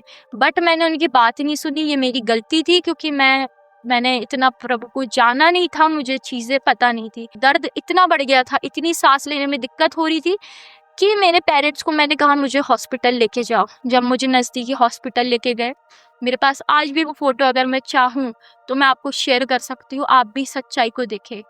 जब मैं वहाँ पे गई, मुझे एडमिट किया और 4 दिन मैं एडमिट रही। उसमें से एक रात ऐसी थी कि मेरे जो मास्क लगा था, ऑक्सीजन मास्क हटा दी तो मैं सांस नहीं ले पा रही थी। और डॉक्टर हैरान थी, उनने मुझसे आके पूछा कि क्या हो गया, आपको कोई डिप्रेशन है, क्योंकि आपकी सारी रिपोर्ट्स नॉर्मल है, आपको क्या बीमारी है, हमें समझ नहीं आ रहा, आप ऐसा क्यों हो रहा है, आपके साथ कुछ पैरानॉर्मल एक्टिविटीज़ हो रही है। तो मैंने उन्हें कुछ नहीं कहा। मैंने कहा नहीं, मुझे ऐसा कुछ नहीं है, मुझे नहीं पता मुझे क्या हो रहा है। मैंने ये कह के बात को टाला। और एक रात ऐसा हुआ कि ऑक्सीजन मास्क जब मैंने निकाला, मुझे सांस लेने में दिक्कत थी। फिर जब मैंने दोबारा पहना तो मेरी हार्ट रेट बहुत ज़्यादा कम हो चुकी थी और मैं मरने की हालत में थी। उस वक्त रात के 2 बज रहा था और वहाँ से नर्स भागते हुए आई और उसने डॉक्टर को बुलाया तुरंत। जब मेरा चेकअप हुआ, जब मुझे ठीक किया गया, उसके बाद जब मैंने सिर्फ परमेश्वर का नाम लिया, हे यीशु मसीह मुझे चंगाई कर, बस यहाँ से मैंने सेकंड मिरेकल देखा। मुझे तुरंत यीशु के नाम में सिर्फ ये बोलने से यीशु मुझे चंगाई दे, मुझे चंगाई मिली तुरंत। और जो शैतान मेरे ऊपर हावी था, मेरा गला पकड़ रहा था, वो जा चुका था मेरे ऊपर से। उस टाइम मैंने मम्मी से कहा और पापा से कहा, अगले ही दिन, अगली ही सुबह मुझे यहाँ से लेके जाओ। मेरी गलती हुई कि मैं यहाँ आई। मुझे डॉक्टर पे यकीन नहीं, मेरा डॉक्टर यीशु मसीह है। हालेलुया। मैं गई घर पे और मैंने इस बात को सोचा कि जब मैं एक टाइम पे सुसाइड कर चुकी थी, फांसी लग चुकी थी और मेरे गले में भी इतना दर्द था, पूरा निशान बन चुका था कि मुझे सांस लेने में तकलीफ थी, मैं बहुत रो रही थी, मेरी आंखें लाल। और मुझे नहीं पता, घर वाले आज भी शॉक्ड है कि मैं बच कैसे गई, क्योंकि मेरी बहन के लिए ये बहुत शॉकिंग बात है कि अपनी बहन, छोटी बहन को ये देखना, जो एक वेंटिलेशन की जगह होती है ऊपर, उधर से उसने देखा, एक एयर जहाँ से पास होती, उस विंडो से उसने ये चीज़ देखी कि मैं लटक चुकी थी। और मेरी बहन इस बात की गवाह है, भले वो परमेश्वर में नहीं, वो इस बात की गवाह है कि उसने मुझे मरते देखा। और वो बताती है कि मैं एक तरीके से बिल्कुल डेथ जैसी हो चुकी थी, डेड थी। मुझे नहीं पता, मुझे एक आवाज़ आती, क्या मैंने तुझे इसलिए चुना था? तो मैं अचानक से नीचे गिर जाती हूँ बेहोश। मुझे नहीं पता मैं मर चुकी थी, मुझे नहीं पता कि मैं बेहोश थी, मुझे उस टाइम समझ नहीं आया। और मैं अचानक से ही जैसे मुझे किसी ने आके उठाया, और मैं उस टाइम समझ नहीं पाई थी क्योंकि मैं परमेश्वर में नहीं थी। उस टाइम मुझे आके किसी ने उठाया, अचानक एक फोर्स मेरे बॉडी पे मुझे लगा और मैं जिंदा हुई। और मुझे समझ नहीं आया मैं कहाँ थी, मैं क्या कर रही थी। मैंने गेट खोला, क्योंकि गेट खुल नहीं रहा था, गेट मैंने ही खोला।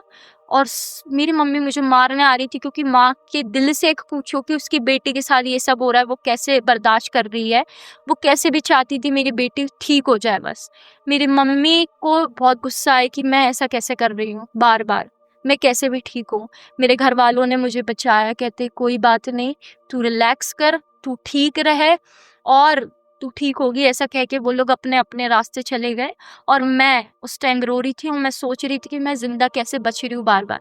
ऐसे मैंने प्रभु को जाना। और इसके बाद भी जब मैं हॉस्पिटल से आई, उस टाइम मैंने प्रेयर करी और मैंने देखा कि जो जिन्न था वो बहुत बड़ी सी हाइट का था, एक हुडी जैसा, वो ब्लैक कलर की स्पिरिट थी पूरी। और जब मैं उसको देखती थी तो मैं पहले डरती थी, बट इस बार मेरे अंदर डर नहीं था। जब इस बार मैंने देखा तो मैंने देखा ऊपर से स्वर्गदूत आ रहे हैं। हालेलुया। ऊपर से स्वर्गदूत आए और उसको पकड़ के लेके गए उसी तरह जिस तरह मैंने फर्स्ट टाइम देखा था। उस टाइम से मेरे सर का दर्द चले गया, आज तक नहीं है मुझे। प्रेज द लॉर्ड, आज तक मुझे कोई दर्द नहीं है। सेकंड टाइम मैंने देखा, वो गया, व्यभिचार का शैतान है, वो कभी लौट के नहीं आया। एंड जब वो गया परमेश्वर के पैरों के नीचे गिरा, इस टाइम में मैंने परमेश्वर को देखा और सेम वही चीज कि परमेश्वर के पैरों के नीचे गिरा और उसकी नजरें तक ऊपर नहीं उठ रही थी। वो इतना वर्दी नहीं है कि वो परमेश्वर को उठा के भी देख सके, परंतु उसकी तो नजरें झुकी थी और वो माफी मांग रहा था कि मुझे क्षमा कर दो, मैं नहीं आऊंगा इसमें। और परमेश्वर ने कमांड किया और फिर उसको सजा दी गई। वो कह रहा था मैं नहीं आऊंगा, बट परमेश्वर ये बात कह रहा था कि मुझे पता है ये फिर आएगा और ये फिर परेशान करेगा, इसको ले जाओ। उसे सजा दी गई, उसे नरक की अग्नि जैसा एक आग दी गई, मैंने देखा उसे जलाया, उसे और सजा दी। जिस शैतान ने सर में दर्द दिया उससे ज्यादा इसको सजा दी गई, व्यभिचार के शैतान को। जब इसको जलाया गया और इसे छोड़ दिया और ये धरती पे गिरा, पर इसकी हिम्मत नहीं हुई कि मेरे पास आ सके। जब मैंने ये चमत्कार अपनी ज़िंदगी में देखे उसके बाद मैंने परमेश्वर में बहुत यकीन किया और उसके बाद मैंने बाइबल खरीदी, मैंने बाइबल पढ़ना स्टार्ट किया। और मुझे पास्टर जी ने, इतनी बड़ी बात कह रही हूँ, अभी तक कभी फोर्स नहीं किया कि आप बाइबल लो। हाँ जी, मेरे पास ये किंग जेम्स वर्जन की बाइबल है जो कि मैंने खुद ऑनलाइन ऑर्डर की। मुझे मेरे पास्टर ने ये तक नहीं कहा कि बाइबल खरीदो, वचन पढ़ो, नहीं। मेरे पास्टर ने सिर्फ मुझे सच्चाई दिखाई और ग्रहण करना मेरे हाथ में था। मैंने उसको ग्रहण किया सच्चाई को, और मेरी मम्मी ने भी। उनका थोड़ा पीटर जैसा भरोसा था, लेकिन उनका भरोसा भी आज बड़ा है और वो भी परमेश्वर में है। उसके बाद मैंने जो थर्ड मिरेकल अपनी लाइफ में देखा, मेरा भरोसा और बढ़ता चले गया ऐसे परमेश्वर में। जब मैंने देखा कि मेरे पेट में बहुत दर्द रहता था, जो मेरे पास्टर ने मुझे ये भी बताया कॉल पे प्रेयर करते वक्त कि पवित्र आत्मा मुझे ये बतला रहा है कुमकुम कि तुम्हारे ऊपर किसी ने जादू टोना किया। और मैंने कहा पास्टर जी, मेरे थर्ड क्लास में किसी ने मुझे कुछ खिलाया पिलाया था, मेरी तबीयत खराब थी, वहाँ से मेरे पेट में दर्द चालू हुआ था। और उन्होंने कहा परंतु आज प्रभु का आत्मा तुमसे कह रहा है कुमकुम कि आज ये सारे जादू टोने, जो पेड़, जो बीज उगाया था, वो आज पेड़ बन चुका, आज वो जलेगा यीशु के नाम में। और मैं धन्यवाद करती हूँ क्योंकि मैंने एक पल को, मैं आई तो परमेश्वर में, लेकिन इतना भरोसा नहीं था एकदम। जो टीचिंग्स है, जो सारा सब कुछ, वो एक माइंडसेट, पूरा कॉन्सेप्ट वो एक बना हुआ था बचपन से, वो एकदम टूटने में टाइम लगता है। तो मैंने सोचा कि ये जो पास्टर कह रहे हैं इन्हें कैसे पता। फिर मेरे क्वेश्चंस क्योंकि बहुत आते हैं माइंड में, वकील जैसे बिल्कुल सोचना कि ये बोल रहा है तो कैसे बोल रहा है, क्यों बोल रहा है, प्रूफ दिखाओ। तो परमेश्वर ने कदम कदम पे प्रूफ दिखाए। और थर्ड टाइम जो मैंने मिरेकल देखा कि मेरे पेट में, जैसे कि उन्होंने कहा था, एक पेड़ उग चुका है। जो बीज जिसने बोया था, जो भी जिसकी वजह से मेरी इतनी ज़िंदगी ख़राब हुई, जिसने मुझे खिलाया पिलाया था, तो उस वजह से जो मेरे साथ हुआ, कहीं ना कहीं मैं चाहती थी, I was willing to be healed. तो मैंने सोचा कि मैं तो चाहती थी मन में कि मैं कैसे भी ठीक हो जाऊं, और फिर मैंने यकीन किया कि परमेश्वर मुझे चंगाई देगा। जब मैंने प्रार्थना करना स्टार्ट की रात के समय, मैंने कम से कम 9-10 बजे स्टार्ट की होगी प्रेयर करना, और सुबह के 4 बजे तक मैं प्रार्थना करती रही। पास्टर भी मेरे साथ बहुत अच्छे थे, मेरे पास्टर जो मेरे साथ इतना उनने दिया, उतना उनने वक्त दिया, और मेरे साथ वो 8-8 घंटे तक प्रेयर करते थे, और उनने हिम्मत नहीं हारी, ना मैंने हारी हिम्मत। जब हम प्रेयर कर रहे थे तो मुझे ऐसा परमेश्वर ने दिखाया कि अचानक से 3:30-4 बजे के बीच में प्रार्थना करते दौरान जब मैं थक गई और मैंने कहा परमेश्वर चंगाई दे, उस टाइम पे मैंने देखा कि मेरे पेट में कुछ बहुत जल रहा है, और इतनी तेज़ जलन महसूस हुई कि उनने कहा था उसके बाद, ये कैसे भी जो जादू टोना, ये जो जला, ये कैसे भी निकल जाएगा इन द वेस्ट। या तो मुझे उल्टियाँ हुई या तो मुझे लूज मोशंस हुए। तो ये उनने पहले ही प्रभु के दास ने कह दिया था, और मैंने उस चीज़ को माना नहीं, बट ये चीज़ें हुई मेरे साथ। तब मैंने फिर ये थर्ड मिरेकल माना, और वो दिन है, आज का दिन है। मेरे पेट में कभी दर्द नहीं रहा, हालेलुया। ना मेरे सर में दर्द होता है, ना मेरे पेट में दर्द है, और ना वो जिन व्यभिचार का कभी ऐसे थॉट्स नहीं आते, कभी कुछ टेम्पटेशन ऐसी चीज़ें नहीं होती। और जब होती भी है तो परमेश्वर से मैं प्रार्थना करती हूँ, उसके स्वर्गदूत आते हैं और वो मुझे संभालते हैं। क्योंकि आप एक बार नाम पुकार के देखो, ऐसा परमेश्वर कहता है, और वो आपकी सुनेगा। तो मैंने जब जब दुहाई दी, परमेश्वर ने मेरी सुनी। संकट में परमेश्वर कहता मैं तेरा साथ देता हूँ। मैंने ये बार बार वचनों को दोहराया, साम्स 91, मैं संकट में तेरा साथ दूंगा। परमेश्वर ने वाकई संकट में मेरा साथ दिया। इस 21 शैतान में से डिलीवरेंस प्रेयर तो हुई, मैं डिलीवर हुई, बट 2 ऐसे शैतान और भी थे जो मेरे पीछे थे, और परमेश्वर ने, प्रभु के दास ने मुझे अकेला छोड़ दिया। और ये सुनने में बड़ा लोगों को अजीब लगेगा कि ये कैसे हो सकता है, कि क्यों प्रभु के दास ने साथ छोड़ा। और मैं भी उस वक्त ऐसे ही रिएक्ट कर रही थी, कुड़कुड़ा रही थी कि ये कैसे हैं, क्या इनने मुझे क्यों छोड़ा, क्या वजह होगी।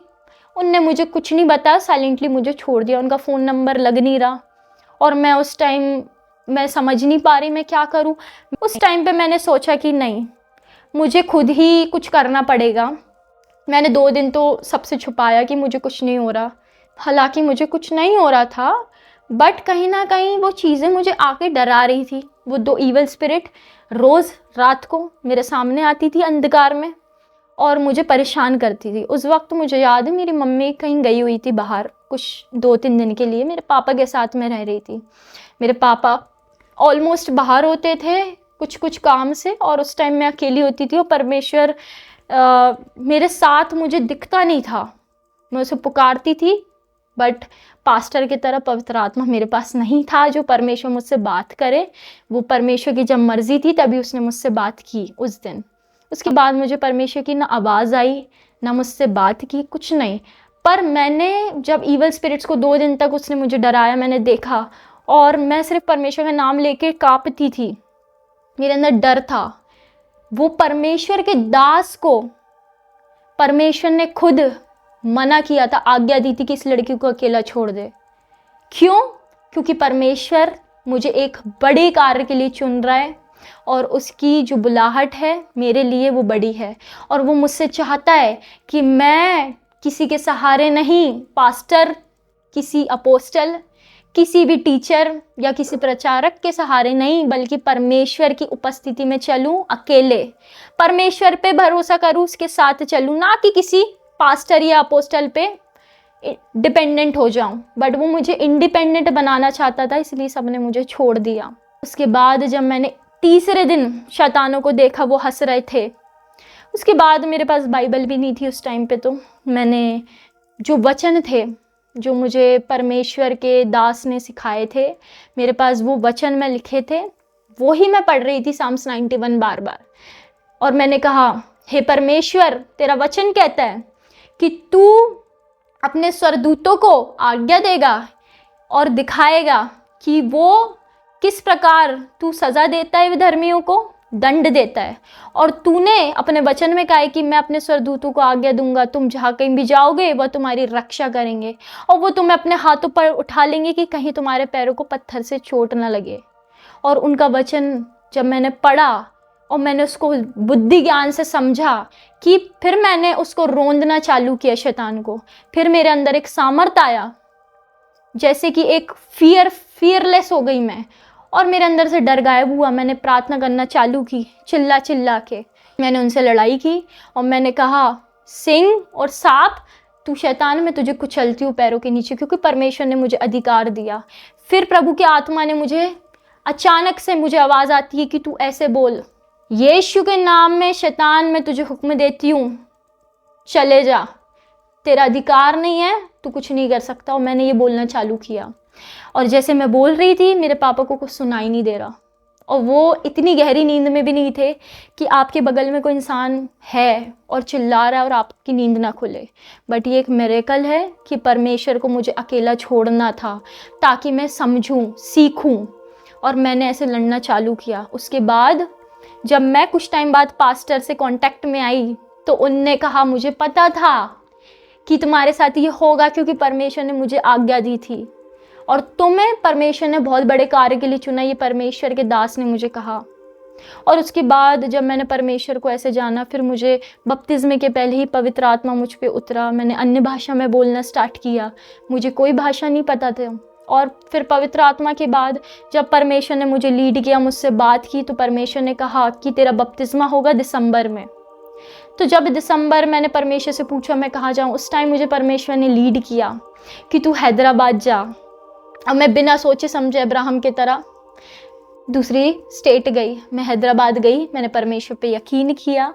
उसके बाद हमने जब पास्टर या प्रॉफिट की खोज में थे, उस टाइम परमेश्वर ने मुझसे बात की। इस समय परमेश्वर ने मुझसे कहा कि तेरा बपतिस्मा 25 तारीख को नहीं होगा, जैसा तू अपने बुद्धि से सोच रही कि क्रिसमस पे तेरा बपतिस्मा होगा 31 दिसंबर 2025, जब लास्ट डे। मतलब तू ये सोच, परमेश्वर कहता है कि तेरा ये 2025 एंड अब ख़त्म हो चुका है। अब तू नए किंगडम ऑफ हेवन में एंटर करेगी, वो भी नए 1 तारीख को, नए साल 2026 में। हालेलुया। और मेरा जब बपतिस्मा हुआ, परमेश्वर का आत्मा मुझसे बात कर रहा था। परमेश्वर ने मुझसे कहा रूथ, परमेश्वर ने मुझे नाम दिया रूथ। और मैंने कहा कि परमेश्वर, क्योंकि तू मेरा पिता है और मेरे बाप से भी ज़्यादा तू मेरा बाप है, तूने मुझे परमेश्वर प्यार किया, तो मैंने कहा मैं अपने नाम के आगे मसीह सरनेम लगाऊंगी। मेरा नाम कुमकुम तिवारी है, बट ये मेरा बैप्टिज्म नेम है रूथ मसीह, जो कि मैं बहुत खुश हूँ। परमेश्वर ने नाम दिया किसी दास के द्वारा, किसी को यूज़ किया परमेश्वर ने, और परमेश्वर ने कहा कि एक प्रॉफिट है जो तुझे आशीष करेगा और एक पास्टर है। तो मैं जब हम लोग ढूंढ रहे थे, एक प्रभु का दास था जिसने ढूंढा, तो उसके टीचर के माध्यम से हमें पता चला प्रॉफिट के बारे में। उन प्रॉफिट को भी परमेश्वर ने, हैदराबाद से दूर रहते हैं, 2-1 घंटे का रास्ता है। मुझे इतनी जानकारी नहीं है उस रोड की, वो कहाँ रहते हैं, बट वो 2-3 घंटे का दूर रास्ता है। और परमेश्वर ने उनसे बात की कि तू एक रूथ नाम की लड़की को तू बैप्टिज्म देगा, ऐसे करके उनने कुछ बात की।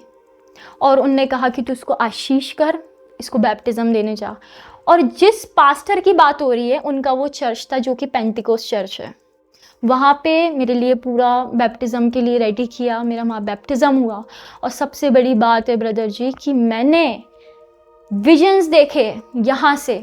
जब मैंने बपतिस्मा लिया, पवित्र आत्मा और मुझ में कार्य किया। जैसे बपतिस्मा लेके मैं उठी तो मेरे हाथ पैर कांपे, एक मुझे करंट झटका महसूस हुआ और मुझे ऐसा लगा पवित्र आत्मा मुझ पे उतर गया बिल्कुल पावर की तरह। और मैंने बहुत अन्य भाषा में, अलग अलग डिफरेंट लैंग्वेजेस में बात करना स्टार्ट की। उस टाइम मेरी आँख बंद थी और मैंने ये विजन देखा। मैंने बैप्टिज्म लिया, उसके बाद परमेश्वर ने मुझे दिखाया कि एकदम एक बुक खुलती है जो कि बहुत सुंदर गोल्डन चमकती हुई ब्राउन कलर की बुक है, और उसके पन्ने क्रीम कलर के उसके पन्ने, जिस पे बीच का पन्ना मिडल ऑफ द पेज खुलता है और उस पे मेरा नाम लिखाता है एक बहुत प्यारी इंक से जो कि गोल्डन कलर की थी, रूथ मसीह। और जब मैंने ये पास्टर्स और वहाँ पे मौजूद लोगों को बताया तो वो बहुत खुश हुए। जब मैंने और आगे देखा कि किंगडम ऑफ हेवन का जो गेट है वो खुल गया मेरे लिए और मैं वहाँ पे एंटर कर रही हूँ, ऐसा मैंने देखा। मैंने कोई बाइबल के रेवलेशन चैप्टर अभी तक नहीं पढ़ा और मैं आज तक भी प्रार्थना करती हूँ कि परमेश्वर मुझे ऐसी गवाही देने के लिए खड़ा कर कि जहाँ मैंने कुछ नहीं पढ़ा और मैं ऐसी गवाही दे सकूँ जो परमेश्वर तूने मुझे कहीं पढ़ने ही नहीं दिया।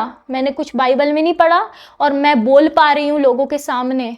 और जब मैं देखूँ वो विजन्स, या जब मैं स्पिरिट मेरे ऊपर जाके हेवन और हेल देखे तो मैं उसको मैच कर पाऊँ तेरे बाद में वचन से। तो यही मेरे साथ हुआ अभी तक। और मैंने देखा कि वहाँ पे ना एक ट्रम्पेट्स जैसे एक इंस्ट्रूमेंट्स बज रहे हैं और एंजल्स, मिलियंस ऑफ एंजल हैं वहाँ पर स्वर्ग में, जो कि जश्न मना रहे हैं, एक excitement, it is full of Joy. वो लोग खुश हैं कि एक सिनर, जो कि परमेश्वर का वचन कहता है, एक सिनर जो रिपेंट करता है उसके लिए कितना जॉय होगा जब वो परमेश्वर में आएगा। सेम ये मैंने देखा। और ये बुक ऑफ लाइफ थी, ये भी मुझे नहीं पता था, बट मैंने विजन में देखा। तब मैंने परमेश्वर का धन्यवाद किया। और जब मैंने बपतिस्मा लिया और जब मैं आई बाहर तो मैंने देखा परमेश्वर यीशु मसीह मेरे सामने खड़े थे हालेलुया। और मैंने उनको गले से लगाया और मैं रोई। मैंने कहा परमेश्वर तू मेरे साथ है और तू हमेशा मेरे साथ रहा। इससे पहले भी एक विजन मैंने देखा था। मैं ये बता रही थी कि जब मैंने उन शैतानों से लड़ाई की, जब सुबह के 4 बजे तक मैं रोती रही और वो शैतान नहीं गई, क्योंकि मैं नई थी, मुझे नहीं पता था कि शैतान कैसे जाएंगे, परंतु परमेश्वर मुझे आइसोलेशन में रख रहा। उस समय सुबह के 4 बजे सबसे पहली बार मैंने परमेश्वर को तभी देखा था। परमेश्वर मेरे सामने उतरा, यीशु मसीह रो रहे थे और मैंने जब उनको देखा तो मैं मतलब मेरी आंखें इतनी सूज चुकी थी, रो रो के आंखें लाल हो रही थी कि मैंने कहा परमेश्वर मैं रो रही हूँ, तू क्यों रो रहा है पिता। मैंने पूछा जब परमेश्वर सामने ऐसे रो रहा था, मेरे सामने ऐसे उनका सर झुका था हल्का सा और वो रो रहे थे, तो मुझे समझ नहीं आया। मैंने परमेश्वर से सवाल किया, मैंने कहा पिता मैं तो रो रही हूँ, तू क्यों रोता है। तो परमेश्वर ने कहा क्योंकि तेरे पापों को मैंने अपने ऊपर लिया, मैंने क्रूस पे कुर्बानी दी तेरे लिए, मैंने तुझे क्षमा किया और तू रो मत, क्योंकि तू रोती है तो मैं रोता हूँ, मुझे दुख होता है। मतलब मुझे उस टाइम ऐसा दिल टूटा, ऐसे दिल में ऐसा प्यार उमड़ा परमेश्वर के लिए कि वो आज तक भी कोई आके कह दे कि परमेश्वर को छोड़ दे तो मैं सबसे लड़ने के लिए तैयार हूँ, बट मैं परमेश्वर को नहीं छोड़ूंगी।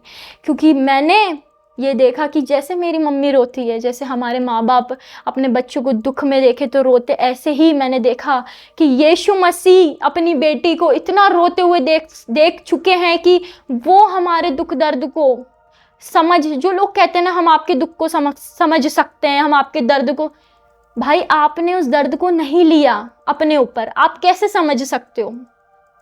परमेश्वर ने हमारे दुख दर्दों को, कष्टों को, पापों को, शर्मों को अपने ऊपर लिया, तो उसने मेरे पाप को, उसने मेरे दर्दों को समझा और वो रोया और मैंने परमेश्वर को गले से लगाया उस टाइम।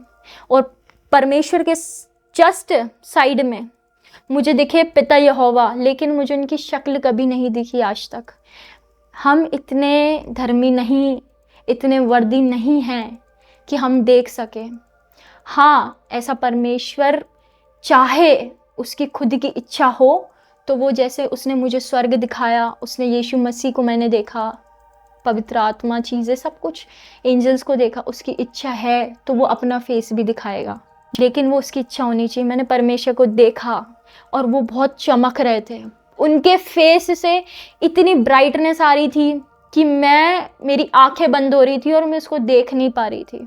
वो पूरी वाइट कलर की स्पिरिट में थे और बहुत, मैं सिर्फ उनके पैरों को देख सकती हूँ, शाइनिंग एक पैर में उनके दिख रहे थे और बाकी कुछ नहीं दिखता, वो पूरे शाइन करते हैं। यीशु मसीह को हम देख सकते हैं। तो जो लोग ऐसा बोलते हैं कि हम क्रिश्चियन लोगों को पैसा देकर, लालच देकर उनका धर्म परिवर्तन कर देते हैं, आपका इसके बारे में क्या विचार है, क्योंकि आप भी एक अन्य जाति फैमिली से आए हैं। मैं ये बोलना चाहती हूँ कि देखो, सीधी सी बात है, अगर आपके पास एक बुद्धि दी है भगवान ने, आपके कोई भी धर्म जाति हो आपका भगवान है, आप में बुद्धि है, आप उसको इस्तेमाल करें, आप बिना किसी एविडेंस के, क्योंकि आज तक कोई भी एविडेंस नहीं मिला है ना कोर्ट में, मेरे को कोर्ट का नॉलेज है, मैंने देखा है, मैं आपसे कहना चाहती हूँ किसी भी कोर्ट में आज तक ये प्रूफ नहीं हुआ, कोई एविडेंस नहीं कि किसी ने ज़बरदस्ती धर्म बदला किसी का, या किसी के पास कोई, ये झूठे लोग होते हैं, रूमर्स जो ये फैलाते हैं धर्म को बदनाम करने के लिए, यीशु मसीह को बदनाम करने के लिए कि ये धर्म बदला जा रहा है। कोई धर्म नहीं बदला जा रहा। प्रॉब्लम ये है कि हर जाति का इंसान क्या है, मुस्लिम हो, सिख हो, हिंदू हो, जैन हो, बुद्धिस्ट हो, किसी भी कम्युनिटी का हो, हिमाचल का हो, मध्य प्रदेश का हो, वो इंसान सारे वेलकम है परमेश्वर में। और परमेश्वर जाति के लिए नहीं आया, धर्म जाति बदलने नहीं आया। आप एक बार बाइबल पढ़ के देखो, बिना किसी चीज़ के ना एलिगेशन लगा देना बहुत गलत चीज़ है। मैंने देखा है, लोग मुझे भी आके मेरे से बोला, खैर मेरे से कोई पंगा नहीं लेता मुझसे कोई ज़्यादा विरोध नहीं करता, क्योंकि मेरे पास, मुझे अनपढ़ नहीं हूँ। हमारे अधिकार है, दुनिया ये जो है कॉन्स्टिट्यूशन के हिसाब से चलेगी, हमारे अधिकार है, हमें राइट्स मिले कि हम किसी भी जाति से हो, धर्म से हो, हम किसी भी मंदिर मस्जिद जा सकते हैं, गुरुद्वारे या चर्च जा सकते हैं, हम किसी भी ईश्वर को मान सकते हैं। सच्चाई को मैंने ग्रहण किया, आज मैं मान रही हूँ, मेरे पास लॉ की डिग्री है, मैं खुद वकील हूँ, मुझे किसी ने ज़बरदस्ती नहीं की, मुझे किसी ने पैसा नहीं दिया। हमारे पास पैसा है अच्छा खासा, मुझे कोई किसी से मैंने आज तक पैसा नहीं मांगा। ये मेरी गवाही है कि मैं लोगों को बताना चाहती हूँ कि किस पे केस करोगे, यीशु मसीह पे। लोग कहते हैं ना केस कर देंगे, जेल में कर देंगे अंदर, किसी ने प्रचार किया तो ऐसा किया तो। अभी छत्तीसगढ़ में देखो एंटी कन्वर्जन लॉ आ गया, कितना कुछ हो रहा है। मेरे उसमें क्या कहना चाहेगा फिर लोग, क्योंकि आपके पास तो कोई पर्सन आया ही नहीं सुसमाचार देने, आपके पास तो खुद प्रभु यीशु मसीह ही प्रकट हो गए आपके सामने। बिल्कुल, क्योंकि आप प्रभु यीशु मसीह को क्या हथकड़ी पे ना के लेके आ जाओ, लेकर आ सको तो जिनकी कंडीशन सेम आपकी तरह है और शैतान उनकी लाइफ को टोटली बर्बाद कर चुका है, आप उनको क्या एडवाइस देना चाहोगे? सबसे बेस्ट एडवाइस है परमेश्वर के चरणों में चले जाओ, अपने गुनाह पापों की क्षमा मांग लो, क्योंकि आज भी वक्त है। क्योंकि मैं सबसे बड़ी बात अगर एक कहना चाहती हूँ लोगों से, वो यही है कि नरक में जाने से, ज़िंदगी भर इटर्नल लाइफ जाने से अच्छा है कि अभी भी 40,000 बार भी पाप कर ली ना, तो परमेश्वर आज भी इतना दयालु वो क्षमा कर देगा। तो मैं लोगों से मैं यही कहना चाहती हूँ कि आप आज भी अगर पाप में हैं, जो लोग पाप में जी रहे हैं उन्हें अच्छे से पता है, जो लोग आज भी कहीं ना कहीं कुछ चीज़ों गलत कर रहे हैं और उन्हें पता है, देखो प्रभु का आत्मा तो बताता है, सत्य का आत्मा होगा तो वो आपको बताएगा। आपने पाप किया, मेरे मुंह से गलती से कुछ गलत भी निकलता तो मैं तुरंत रिपेंट, ऐसा नहीं है कि ठीक है कल कर लेंगे, प्रेयर करेंगे, कुछ भी हो आप तुरंत रिपेंट करो, तुरंत सच्चा पश्चाताप करो और परमेश्वर से क्षमा मांगो। परमेश्वर बहुत दयालु है कि वो आपको क्षमा करेगा। सबके लिए मेरा मकसद यही है, बस एक ही मकसद, जिस प्रकार मेरी आत्मा बची है ना स्वर्ग के लिए, उसी प्रकार मुझे कुछ नहीं चाहिए। परमेश्वर मुझे सब देगा, मुझे पैसा देगा, मुझे ज़मीनें देगा, चर्च देगा, मिनिस्ट्री, सब कुछ। मुझे एक चीज़ चाहिए बस, मैं चाहती हूँ इस दुनिया की सारी आत्माएं ना, जहाँ तक मैं प्रचार कर सकूँ, लोग प्रचार करें, वो परमेश्वर की आत्मा सेव हो। क्योंकि शैतान मेरी ज़िंदगी में भी ऐसे ऐसे कार्य करा। एक एक्ट्रेसेस है शर्मा करके, उसका नाम नहीं लेना चाहूँगी, उस एक्टर के भाई, सगे भाई का रिश्ता मेरी बुआ लेकर आई थी, और बुआ का भी नाम नहीं लूँगी, पर वो समझ जाएंगे, मेरे घर वाले समझदार है, और वो जो एक्टर है उनको भी मैं उनका नाम नहीं लूँगी, यहाँ पे लोग भी ऑफेंड होंगे। उनके भाई का मेरे पास रिश्ता है। शैतान ऐसे कार्य करता है, आप चालाकी को समझना सीखो। जैसे ही उसका जो रिश्ता आया, मैंने उस चीज़ को समझा। मेरी बुआ ने आके मुझसे कहा, जो रिश्ता लेके आई, कि तुम्हें तो सारी ज़मीनें मिलेंगी, वो बहुत अमीर लोग हैं, क्योंकि एक्टर के भाई है, ऑब्वियसली बहुत रिच हैं, हर चीज़ में अच्छा पैसा है, सब बना बनाया मिलेगा, महल। और उनका कहना है कि जहाँ पे शादी करके आप जाओगे तो वहाँ पे भी आपको एक ज़मीन दे देंगे, एक घर बनवा देंगे, आप फ़ॉरेन जाओ, आप MP जाओ, UP, कहाँ जाना है चले जाओ, अलग रहो, कैसे भी कट पीस कपड़े पहनो, उन्हें कोई दिक्कत नहीं है। बस उनका कहना ये है, हम सब कुछ देंगे। साउंड कैसे करता है शैतान, हम सब कुछ देंगे बट यीशु मसीह को छोड़ना पड़ेगा, क्योंकि वो ब्राह्मण पंडित लोग हैं और मैं उसी जाति से आती हूँ, तो ये रिश्ता अच्छा है, मैं अच्छी दिखती हूँ, मैं अपने आप को अच्छा नहीं कह रही, ये मेरी उनका कहना था कि मैं अच्छी दिखती हूँ, उन्हें ऐसी लड़की चाहिए और समझदार चाहिए, मैच्योर, तो मैं उसके लिए एकदम परफेक्ट हूँ ऐसा उनको लगता है। तो उनने कहा कि इसका फ़ोटो दिखा के हम रिश्ता, तो उनने कहा, मेरे सामने एक शर्त रखी, यीशु मसीह को छोड़ दे और तुझे सब मिलेगा। मैंने कहा मैं यीशु को नहीं छोड़ूंगी, मैं ज़मीनों को छोड़ दूंगी, मैं अपने माँ बाप को छोड़ दूंगी, अपने भाई बहन रिश्तेदार दोस्त छोड़ दिए, नशे और तरह तरह के कपड़े पहनना, मैं कैसे कपड़े पहनती थी, आज मैं कहाँ ट्रांसफॉर्मेशन, मैंने सब छोड़ दिया, सब छोड़ सकती हूँ मैं।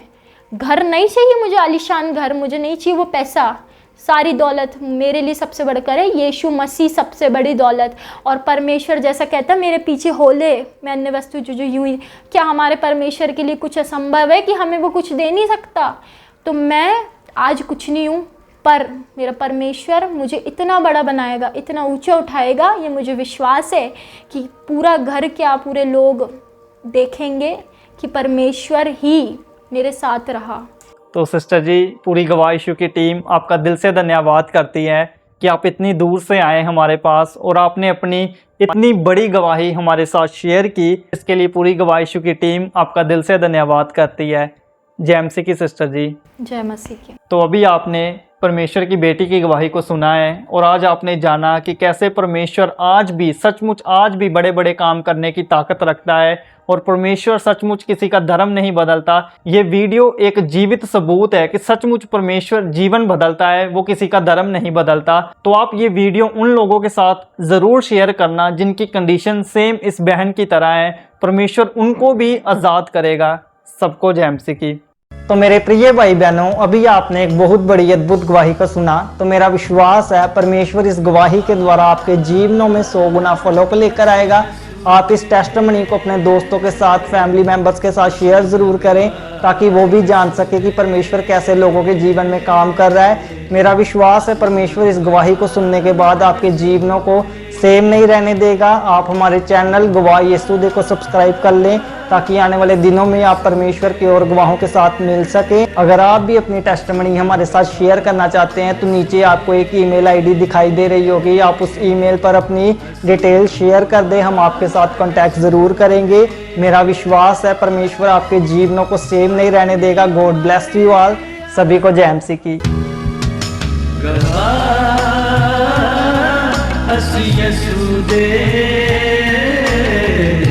ਅਸੀਂ ਹਾਂ ਗਵਾਹ ਯਿਸੂ ਦੇ।